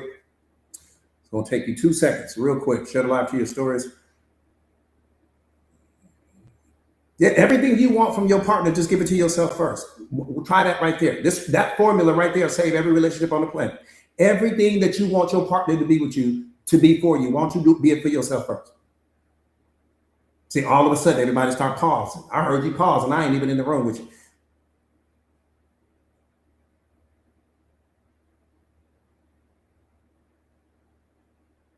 Everything you want your partner to be for you, be it for yourself first. And when you see how hard it is for you to be it for you, it'll give you grace to understand how difficult it is for them to be all of that for you. The fact that you have a companion to do life with is the blessing. That's it. I got a companion to do life with. That's a blessing. I've got somebody that sees me as I am, not as I imagine myself to be, not as I pretend to be. I don't have to wear the masks. I got somebody to do life with. That's the blessing in all of it. I got someone that genuinely wants to help me achieve my goals, achieve my dreams. That's the blessing in it. We transforming these relationships into too much. We need them to be way too many things that they were never designed to be. I got a mirror that I can trust. That's all I need. That's all you want from the relationship. You got a mirror. What else you want? You got a person that's going to reflect where you blind at. What else do you want? That's where your value is. The value is not in all them hugs and kisses you get. The value is in you being able to transform yourself into the most powerful version of you through this relationship. That's what's going to make you powerful. The purpose of the relationship is to make you better, stronger, smarter, faster. Ain't got nothing to do with walks on the beach. You got somebody that can reflect all of your weaknesses back to you, can reflect where you still need to heal, can reflect where you still need to grow. But the difference is that this person is not going to punish you for everything that you're not. Society is going to punish you for that, but your partner won't. That's the value right there. Ain't got nothing to do with Netflix and all this other stuff we did turn it into. It's everything to do with this person being your mirror in that moment. You got a mirror in your life. Take all that pressure off the mirror. You're going to crack the mirror.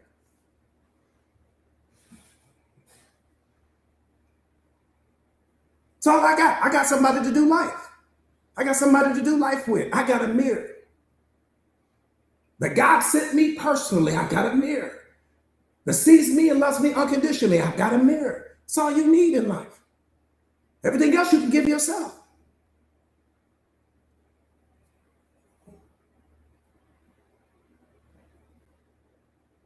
Look at how much pressure you take off the relationship when you walk in with that mindset. And I got a mirror. I can go do life now.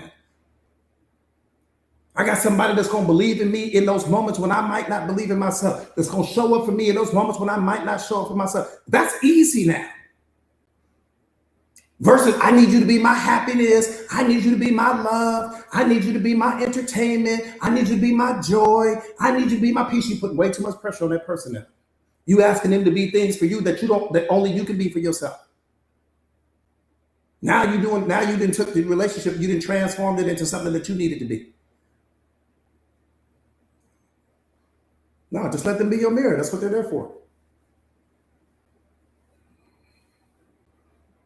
Just let them be your mirror. That's what you got.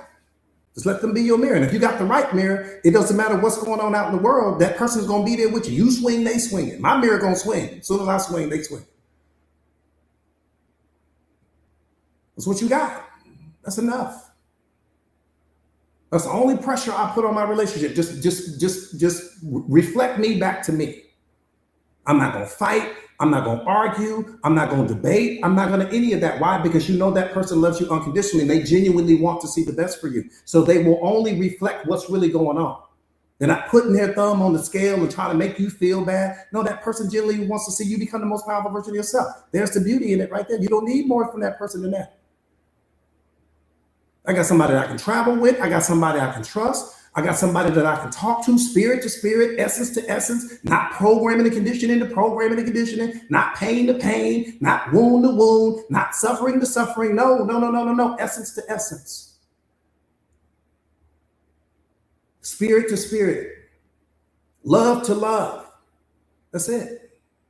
That's all you need. What more you need? Yeah, no trauma going on. We speaking trauma to trauma and we comparing your pain to my pain. We ain't got time for all of that.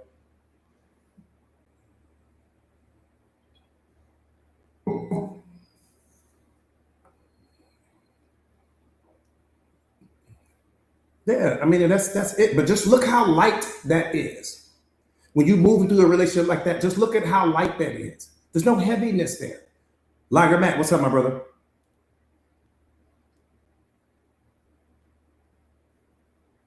Because when two people enter a relationship and you have no self-awareness, you meet in programming and conditioning to programming and conditioning. Wound to wound, pain to pain, suffering to suffering, ego to ego. By the time you get through all of those filters, you don't ever discover who the person is because you're too busy meeting all these different versions of them. One day I meet your pain. The next day I meet this wound. The next day I meet your childhood trauma. The next day I meet your ego. The next day I meet your suffering. The next day, by the time I get to who you really are, I don't know who you are. So I got to climb all these mountains to get to you. And that's how it is when it comes to most relationships. You got all these mountains you got to climb before you actually get to who the person really is.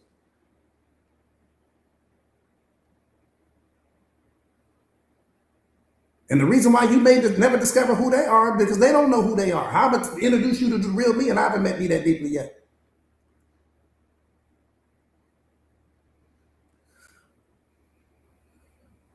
I'm just being real. How about show you me, and I haven't met myself that deeply yet. I'm gonna take you somewhere I ain't never been. And that's what I'm saying. We jump in these relationships, we're still figuring ourselves out. And so when you're still in the process of figuring yourself out, well, what are you giving the person? Why are you in the process of the figuring out? What version of you is showing up in the relationship? Think about what I'm saying. So when you jump in the relationship with a person, you didn't know who you were at that time because you hadn't met yourself that deeply. You're in the process of meeting yourself that deeply, but you didn't know yourself that deeply. So what did you actually give that person? The character?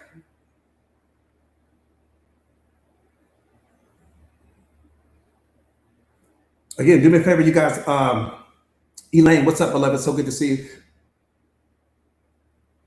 Come on, Moni, what's up, beloved? You know, Moni knows exactly what I'm talking about. You know, it's if the real me, if the most authentic version of me is the spiritual version of me, right? Me living out of my spiritual essence, me living out of my authenticity. Okay, we get that part. So let's put that over here. But I haven't discovered that version of me yet. I'm in the process of discovering that version of me. And then I meet you at the mall, at the Starbucks, at a nightclub. It doesn't matter where I meet you, but I meet you somewhere. What version of you are you meeting? What version of me are you meeting? What do you mean? And then you're going to fall in love with what you're meeting. But when you fall in love with what you're meeting, you have to understand that I'm still transforming. So you're walking around with a version of me that exists in your mind, but I'm moving that needle every single day. I'm moving that goalpost every single day because I'm discovering more and more and more and more and more of myself. To the point to where when I become who I'm really supposed to be, meaning I'm moving out of my authenticity, you may not like that version of me because that version of me has different beliefs, different attitudes, different thoughts, different opinions, everything is different. I may not like you because you still may be the version of yourself that I met in the beginning. Maybe you haven't grown. Maybe, see, that's what I'm saying. We start rushing to put all these people in our lives, never realizing and understanding. We get to where you're supposed to be first. Because you're going to end up hurting that person, or that person is going to hurt you because your tastes are going to change. Your perspectives are going to change. What your desires are going to change. Your needs are going to change. Everything is going to change.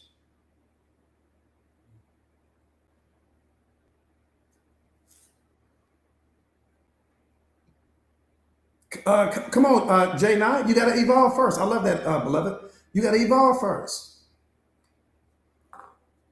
I'm gonna meet you on my way up the mountain, in the version of me that you make was at the base of the mountain. I'm all at the top of the mountain now. So you got the base of the mountain version of me, and then you got the top of the mountain version of me. Those are two completely different versions of me. Yeah, I may look the same externally, but mentally, emotionally, and spiritually, I'm someone different. That's all I'm saying.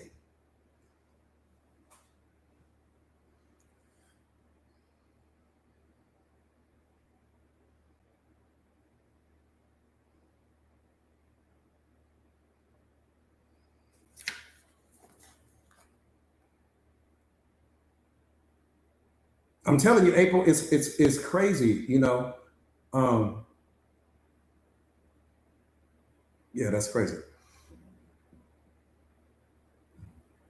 Just keep building yourself. You know what I mean? And I mean that's the whole key.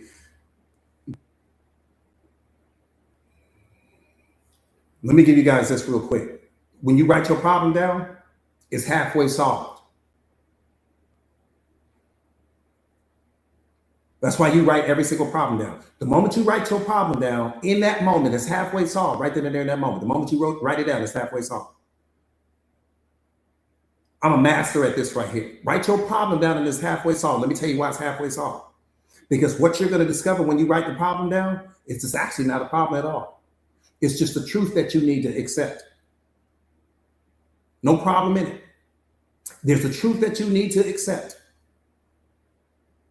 That's what you're going to discover. The moment you write it down, see, the problem is that as long as you keep it in your mind, it's going to be mixing with all of these different thoughts and different things like that. So you're not going to see it clearly and accurately. The moment you write it down, you're going to look at it. And when you look at it on paper, you're going to see that it's not actually not a problem. It's just some truth you need to be accept, some reality that you need, something that you're rejecting, something that you don't want to accept. That's all it is.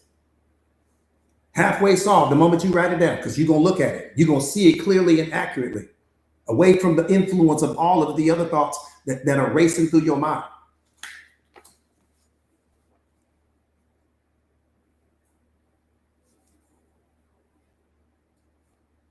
Again, because once a problem is written out, you're going to realize that it's probably not a problem at all, but a truth that needs to be accepted by you that you've been avoiding. See, that's the problem. That's the problem. There's a truth in your life that you've been avoiding. There's some reality that you've been avoiding, something that you don't want to accept, something that you don't want to deal with. That's what's producing the problem.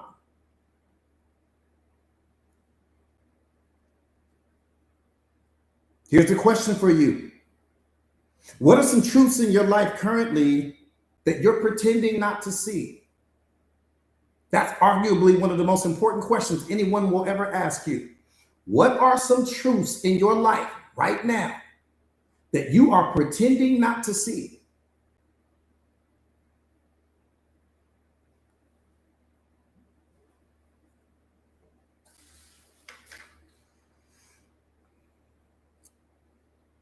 Just reflect on that.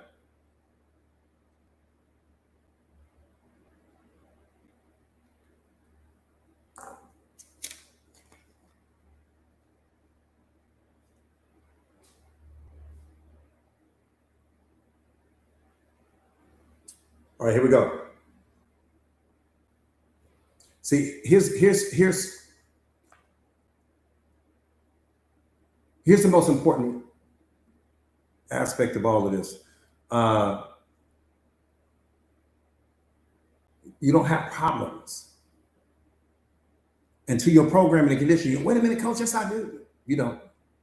Spirit doesn't have problems. Spirit is who you are. Spirit doesn't have a single problem.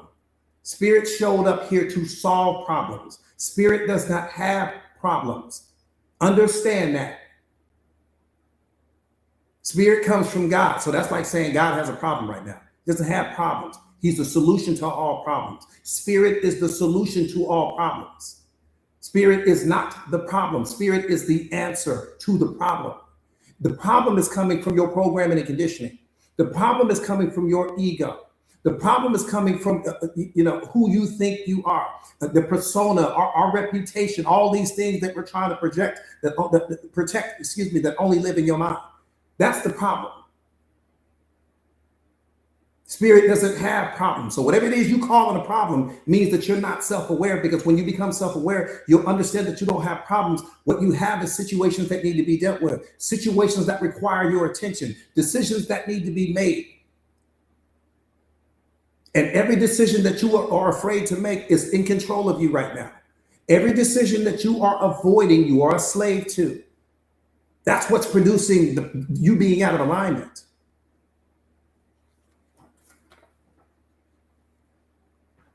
Newsflash. Problems mean that the world isn't turning the way you need it to. Everything you call a problem, that's what that means. Problems mean that the world isn't turning the way you want it to. Every single thing that you call a problem is really only the world not turning the way you think it should. That's what's producing all your problems.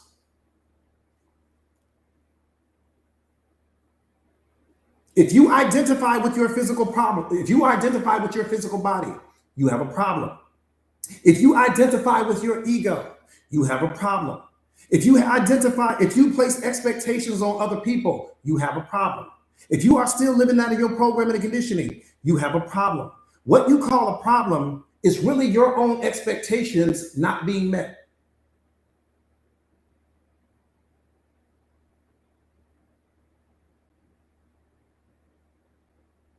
I said, what you call a problem is really your own expectations not being met. That's it.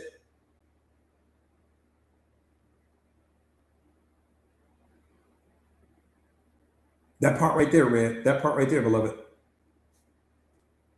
So everything you call a problem right now is just your expectations not being met. Everything you call a problem right now is just the world not spinning in the way that you think it should. That's what's producing all of your problems. Not some of them, all of them.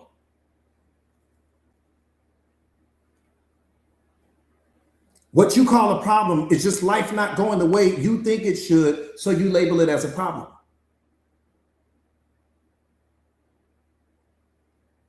And when you call things problems, that means that you still lack self-awareness. You're still not awakened yet.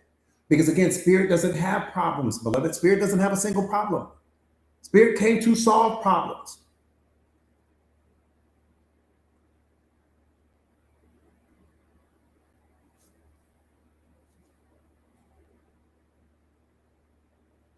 What we call problems are people not living up to our psychological contracts. Then we call it a problem. You have been programmed and conditioned to punish yourself anytime that life doesn't follow your script. There are no problems in reality. There's only two things in reality. There's what is, and then there's the meaning that you assign to what is. That's it. Let me say that one more time. There are only two things in reality. There's what is, and then there's the meaning that you assign to what is. The meaning that you assign to what is produces your depression, produces the anxiety, produces your unhappiness, produces the rage, produces your frustration, produces your procrastination, all of it. Not reality, just the meaning that you assign to it. Reality is just what is. It's neutral. And what reality is trying to teach you is it's showing you where you're not free. It's showing you where you're not awakened. It's showing you that you're not self-aware because it's neutral. So it's not producing your suffering. It's not producing the depression. It's not producing your anxiety. It's not producing the fear. You are doing that, beloved. It's showing you that you're not awake. It's showing you where you are a slave to life. The self-aware person doesn't create all of this self-imposed punishment. That's all reality is. It's a beautiful game that most people are losing. That's all it is. Everything is neutral. Show me one thing outside of you. Take God out of it. Show me one thing outside of you that produces your feelings. I'll give you 50 years to tell me. I said, show me one thing outside of you that produces the way you feel, that produces your emotions. Nothing does. Everything in reality is neutral, which means that you are the problem in your life. That's what reality is trying to teach you. You are the problem, your liability in this moment. Because you don't understand that. There's not a single thing. I will give you 50 entire years. You won't be able to tell me a single thing outside of yourself that has the power to create what you feel, that has the power to generate a single emotion in you. Not one. I don't give a damn how many people lie to you. I don't care how many people cheat on you. I don't care how many people walk out of your life.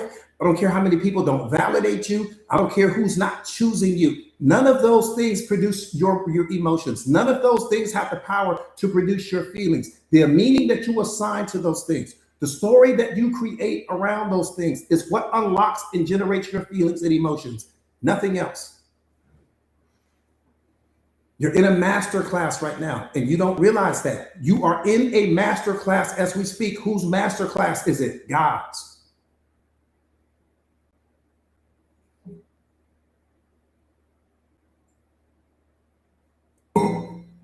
People don't understand that. We're all in a master class right now. Some of you guys are winning. Some of you guys are failing. And the people that are failing, you're failing because you've place so much of your focus, energy, and attention on chasing people, chasing fame, chasing success, chasing all of these external trappings of success. And let me tell you why you did that. You did that because you wanted people to clap for you. You wanted people to cheer for you. You wanted people to love you. You wanted people to think that you're important. You wanted people to place you on some pedestal. You wanted people to adore you and all of these other things like that. It's not why you're here. So you spend all this time and energy collecting a bunch of things that only matter to people that turn around and hate on you behind your back. Every single person that you think you are impressing, once you get away from that person, criticizes you. All of them do it. And the reason why they do it is because your greatness triggers their mediocrity. That's why they do it. So when you pull up with that Mercedes Benz to your friend's house, just understand that, and she doesn't have one or he doesn't have one, just understand that Mercedes Benz triggered their mediocrity, triggered where they're not in life, triggered what they don't have in life. Yeah, they're going to clap for you. Yeah, they're going to cheer for you. Yeah, they're going to smile when they're in your face. That's what they're supposed to do. But the moment they walk away from you, they feel like less, not more. And if you're not self-aware enough to understand that, you're going to lose the game, baby. Soon as you pulled up with that new man, while your friend is sitting there single, been single for the last year, that triggered something in her. It triggered something. Oh, I'm so happy for you. You guys are getting married. That's so wonderful. Everybody is supposed to say that. That's the politically correct thing to say in that moment. But when that person walks away, when they're by themselves, when no one else is around, their mediocrity got triggered. Everything that they're not got triggered. The fact that their life doesn't look like your life got triggered. And they felt terrible for themselves in that moment. So you racing out there to go and get all this stuff to impress a bunch of people that you are only triggering, not in the best, most positive way, but in the worst way. And you don't realize it. Whenever I get something new, I don't even show people. I just don't show them because I understand.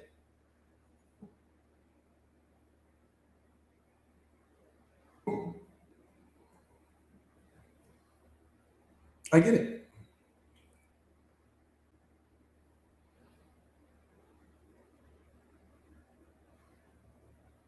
And let me tell you why you do it. You do it because you're happy for yourself. And because you're happy for yourself, you make the assumption that every other person is happy for you because you only see the situation through your filter. So you think because you feel so good about yourself and you feeling this and you feeling that everyone else, one more time, people are not extensions of your value system. So whatever it is you're feeling in that moment is not what that person is feeling in that moment, but you don't have access to what they feel. So you project what you feel onto other people. You think that people are going to be happy for you because you are happy for you. It doesn't work that way.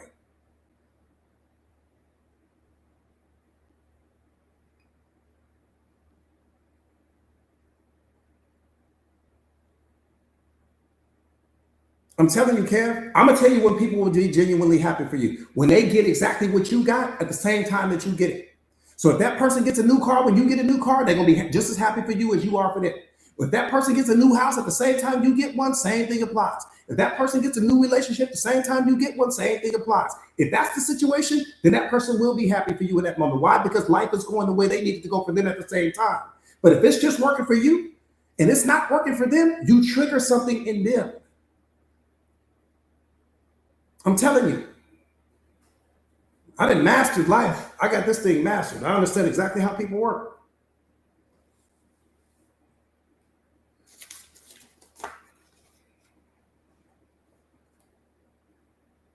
You and your best friend get a promotion on the same day. Y'all gonna celebrate for the rest of the week. But if you just got it and they didn't get it,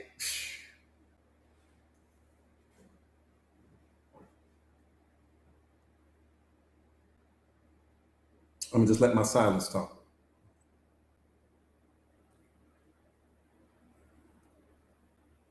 What's up, Muhammad? So good to see you, my brother. So good to see you. So good to see you.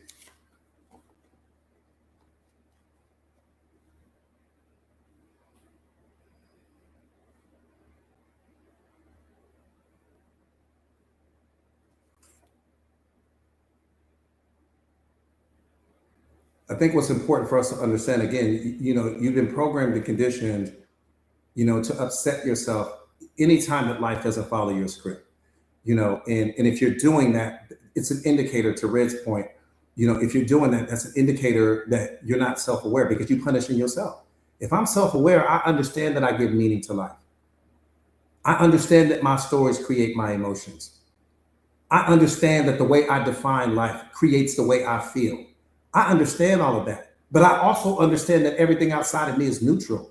So I understand that nothing has the power, nothing in reality comes with a built-in definition. Nothing. That's the problem. Well, actually, that's not the problem. It's only the problem when you lack self-awareness. Think about what I'm saying. There's no concrete definition for love.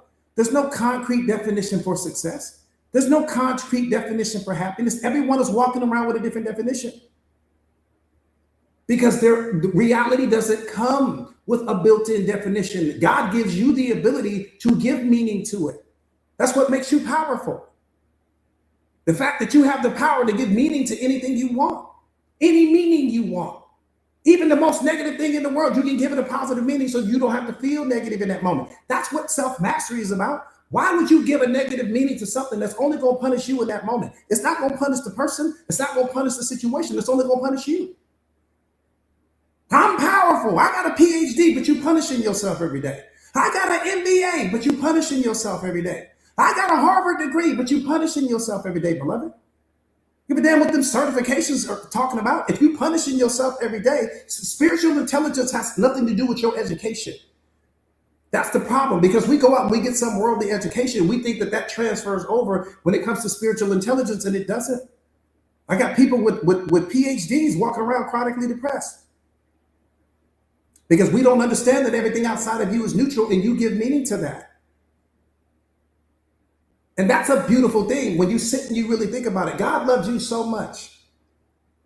He loves you so much that he gave you the ability to give meaning to life.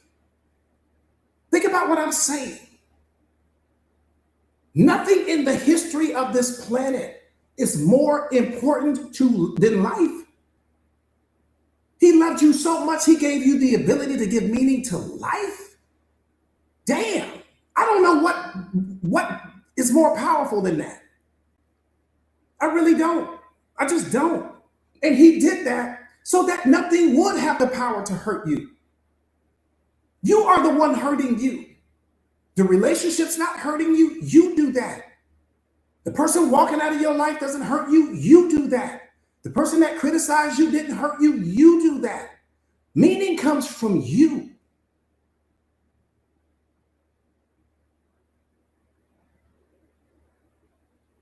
It comes from you. Everything's coming from you. And he also did that so that the purpose that you carry, the gift that you carry, right? No one would be able to stop you from reaching that goal. No one would be able to stop you from bringing your gift to the world, because in order for them to be able to stop you, they would have to control what's happening in you internally. So he cut people off from being able to control what's happening in you internally. You have the control switch. And this is why you have to become detached from praise and criticism. I'm fully detached. You can call me the best thing in the world, I'm gonna say wonderful. You call me the worst thing in the world, I'm gonna say wonderful, because it's only my opinion that matters. My opinion is the most expensive opinion in the world.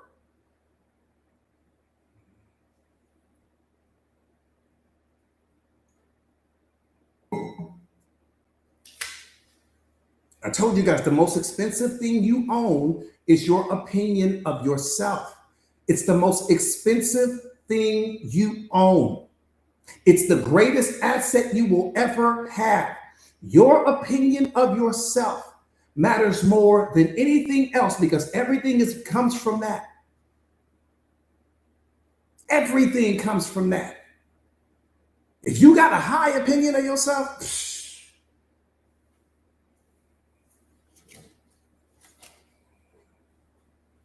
it's game over.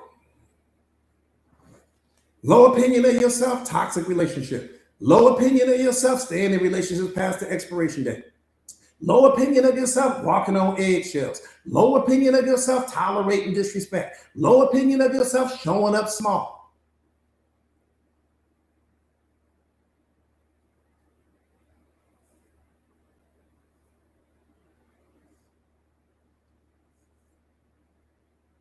That's where all of that comes from.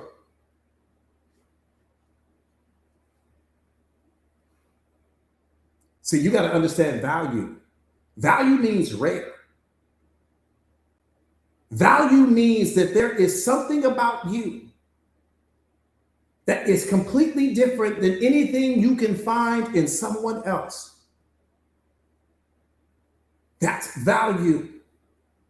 What you are in this moment is completely different than anything that we can find in someone else. That's not a play on words.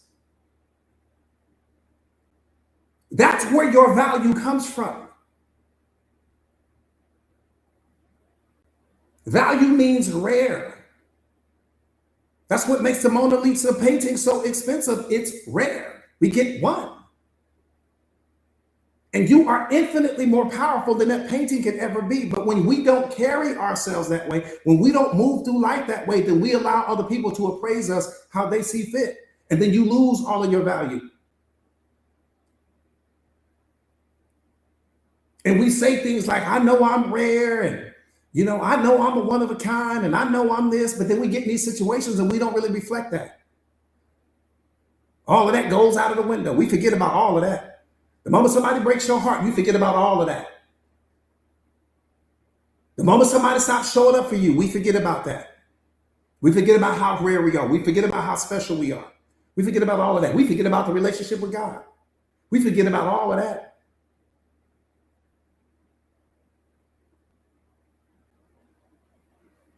We forget about all of that. Because if you didn't forget about it, there wouldn't be the depression there. If you didn't forget about it, there wouldn't be the anxiety. If you didn't forget about it, there wouldn't be the unhappiness. If you didn't forget about it, there wouldn't be the fear. These are just qualifiers to the fact that you forget about it.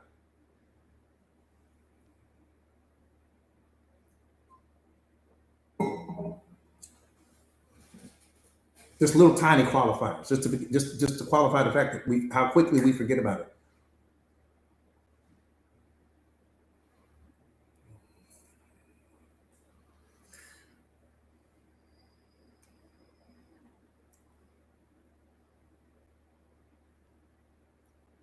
Let me give you this real quick. Let me give you this real quick before I get out of here. Your ego is the most misunderstood thing in human history. There's nothing more misunderstood than your ego. Nothing.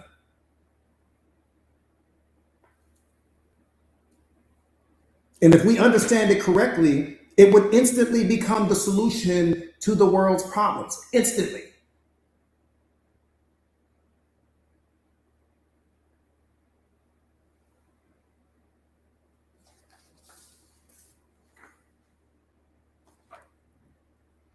Most people think of the ego in terms of some inflated sense of self. Right? If you were to ask the average person, well, what is your ego? What is the ego? That's usually what comes to mind, right? Some inflated sense of self. We have been programmed to believe that people have a big ego when they're cocky. You might hear people say that. Oh, that person's got a big ego because they're walking around and they're so cocky at that time. We're missing it. Man, we're missing the whole thing. We're missing the whole thing. We are missing we missed it all. We missed it embarrassingly. Like we missed it so hard. It's almost embarrassing. I don't know who we were listening to, but we missed it. Oh, we missed it. Do you know?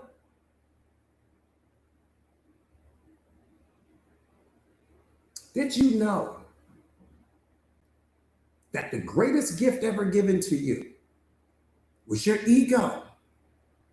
Greater than any other gift. Take God out of it and all of that. Let's not cross the lines here. The greatest gift that you were ever given in the history of your life, history, was your ego, but not for the reasons you may think, beloved. Not for the reasons you may think.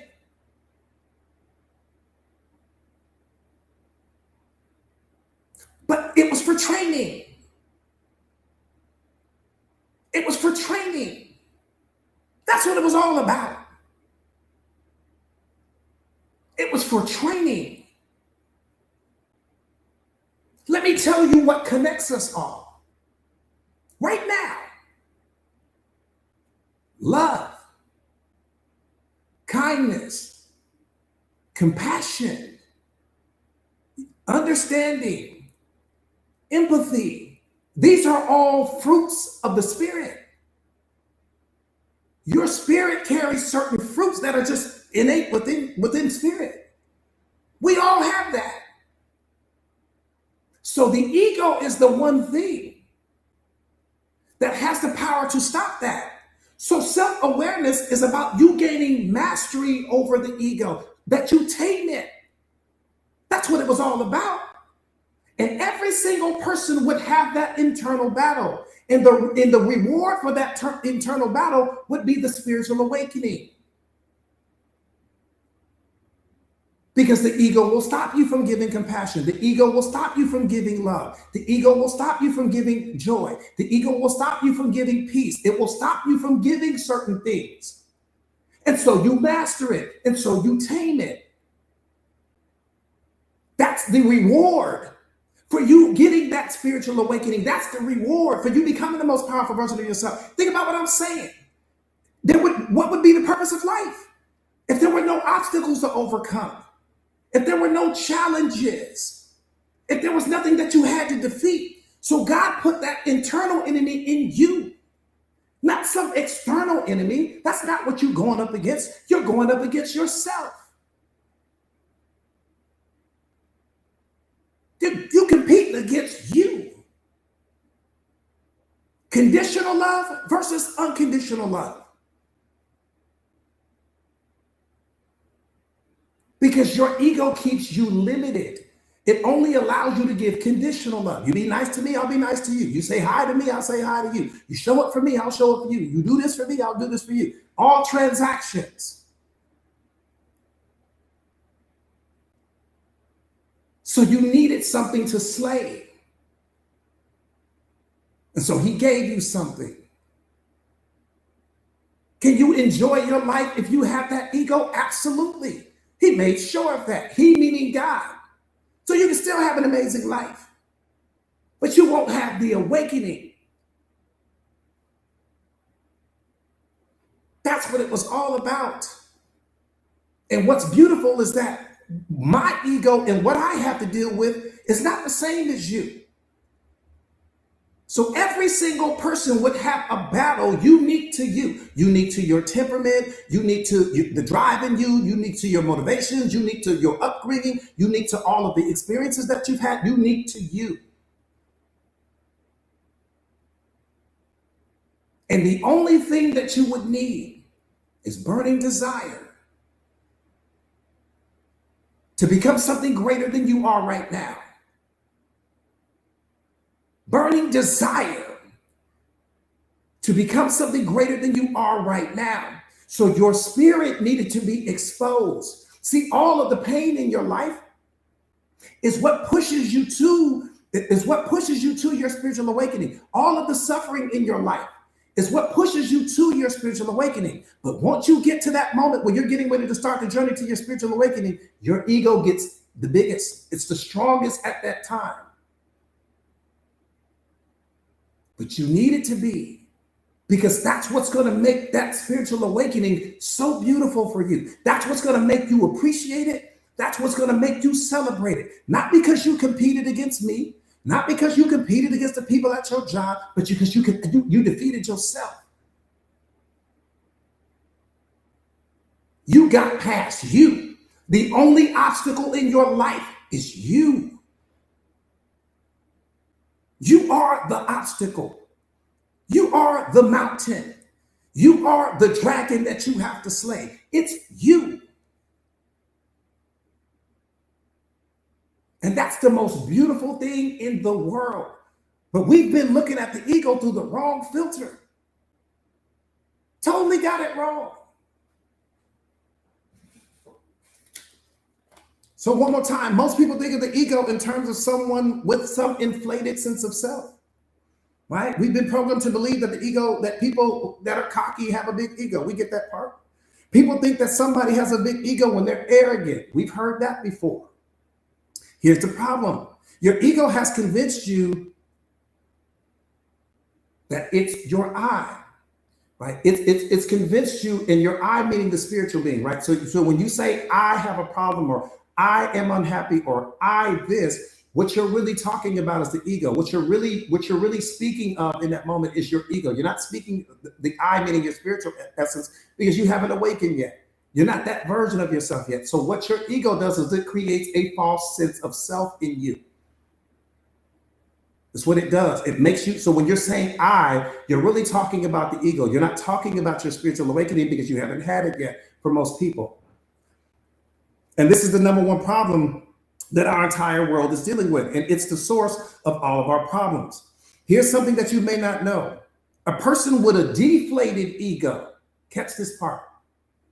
A person with a deflated ego, or somebody who feels really bad about themselves, also has a big ego, just in a different direction.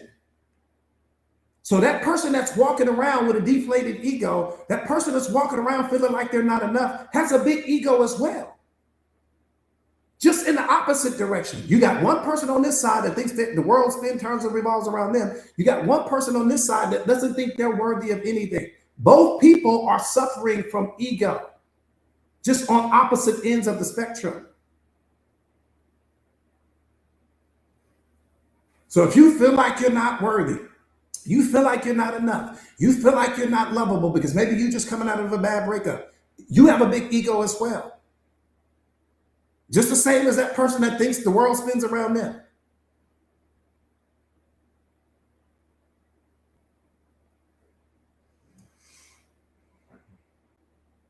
One more time, a person with a deflated ego, or somebody who feels really bad about themselves, also has a big ego. It's the same concept, just in the opposite direction. Same concept, opposite direction. This is where the medicine begins. Your ego can only, let me tell you the problem. I'm gonna tell you the biggest problem in the world. Your ego can only focus on physical things. That's the problem.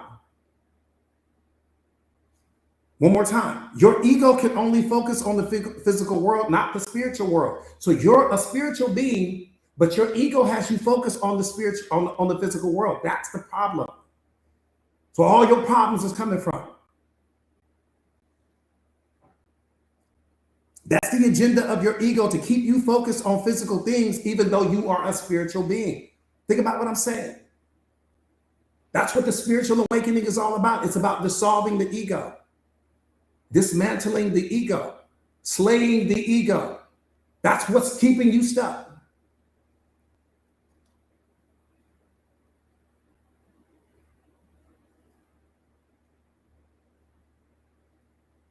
Spiritually speaking, your ego is the false self. It's not who you are. It's who you are temporarily.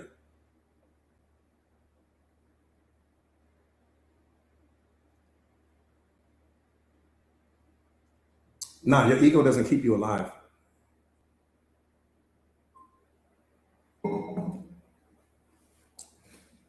God is what's keeping you alive.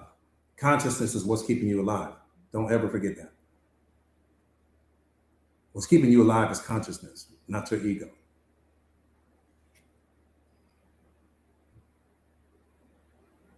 Because consciousness is the only reality.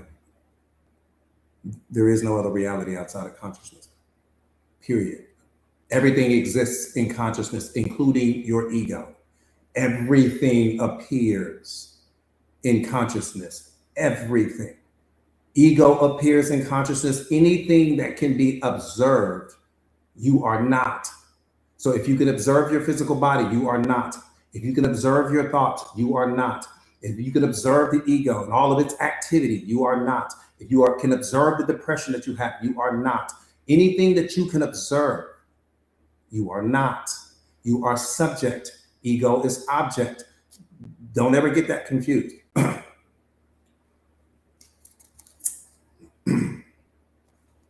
So one more time, your ego can only focus on the physical world, not the spiritual world. That's the agenda of the ego, to keep you focused on physical things, even though you are a spiritual being. And that's the problem, right? That's the problem. It looks at the world in a physical way. Spiritually speaking, your ego is the false self. It's not who you are. It's who you are temporarily. What does that mean when I say that? It's not who you are. It's who you are temporarily. What that means is that you're not your ego all day long. You're not walking around being an ego, operating out of that version of you all day long. Anytime that you're depressed, ego's involved. Anytime you're experiencing fear, ego's involved. Imposter syndrome, ego's involved. You're focusing on the past or the future, ego's involved. All of these things gives the ego significance. All of these things give the ego power. And all of these things is what's stopping you from becoming the most powerful version of yourself. Because the ego can't exist in the present moment. It can only be projected onto the moment. Your ego is not a part of this moment. It can only be projected onto this moment. The same way when you go to the movie theater. When you go to the movie theater and you're looking at the screen of the movie theater, the characters aren't on the screen. The characters are being projected onto the screen. Okay, well, your mind is like a giant movie projector. It projects things onto the screen of consciousness. When it projects things onto the screen of consciousness, that's what you experience in that moment. So you project your ego onto things. You project your pain onto this moment. You project the future onto this moment, which creates the anxiety. You project the past onto this moment, which creates your depression. You are projecting, one more time. Consciousness is like the screen at the movie theater. If you've ever gone to a movie theater before the movie started, the screen is white. Once that movie starts, what happens? The characters get projected onto the screen, but they are not a part of the screen. They only get projected onto that. And the same thing happens to you. Your mind is like a movie projector. It projects things onto the screen of consciousness. When it projects, it can project the past onto the screen. That's going to produce your depression. It can project the future onto the screen. That's going to produce your anxiety. It can project your wounds onto the screen. That's what's going to produce your suffering. It's projecting things onto the screen. Once you have your spiritual awakening, there won't be anything projecting any of that, because your ego is in control of that. It's reminding you of the past. It has you focused on the future. It's reminding you of what's wrong. It compares to other people. It has you, judging people, and you got all these, your prejudices, all ego. Programming and conditioning, all ego's in control of all of that. So once you dismantle the ego, all of that's gone. All of the suffering is gone, because your suffering does not come from this moment. Your suffering comes from what you project onto this moment. That's the most important thing for you guys to understand. Your suffering does not come from this moment. It comes from what you project onto it. Your mind is the projector, consciousness is the screen, and you project reality onto the screen.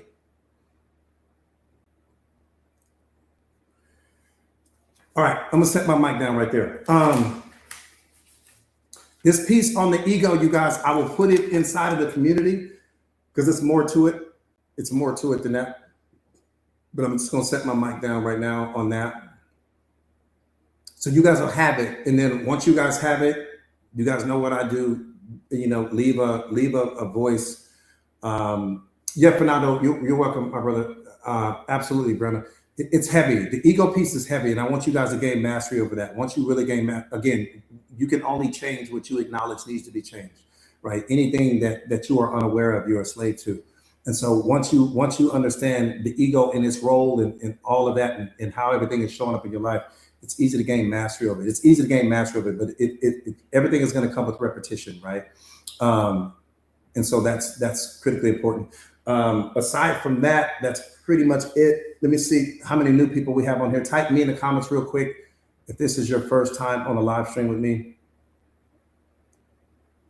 I'm telling you, it's easy to gain mastery over the ego, but again, you can't gain mastery over what you don't understand.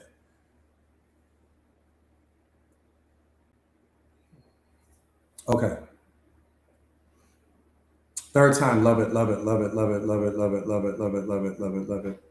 Awesome, awesome.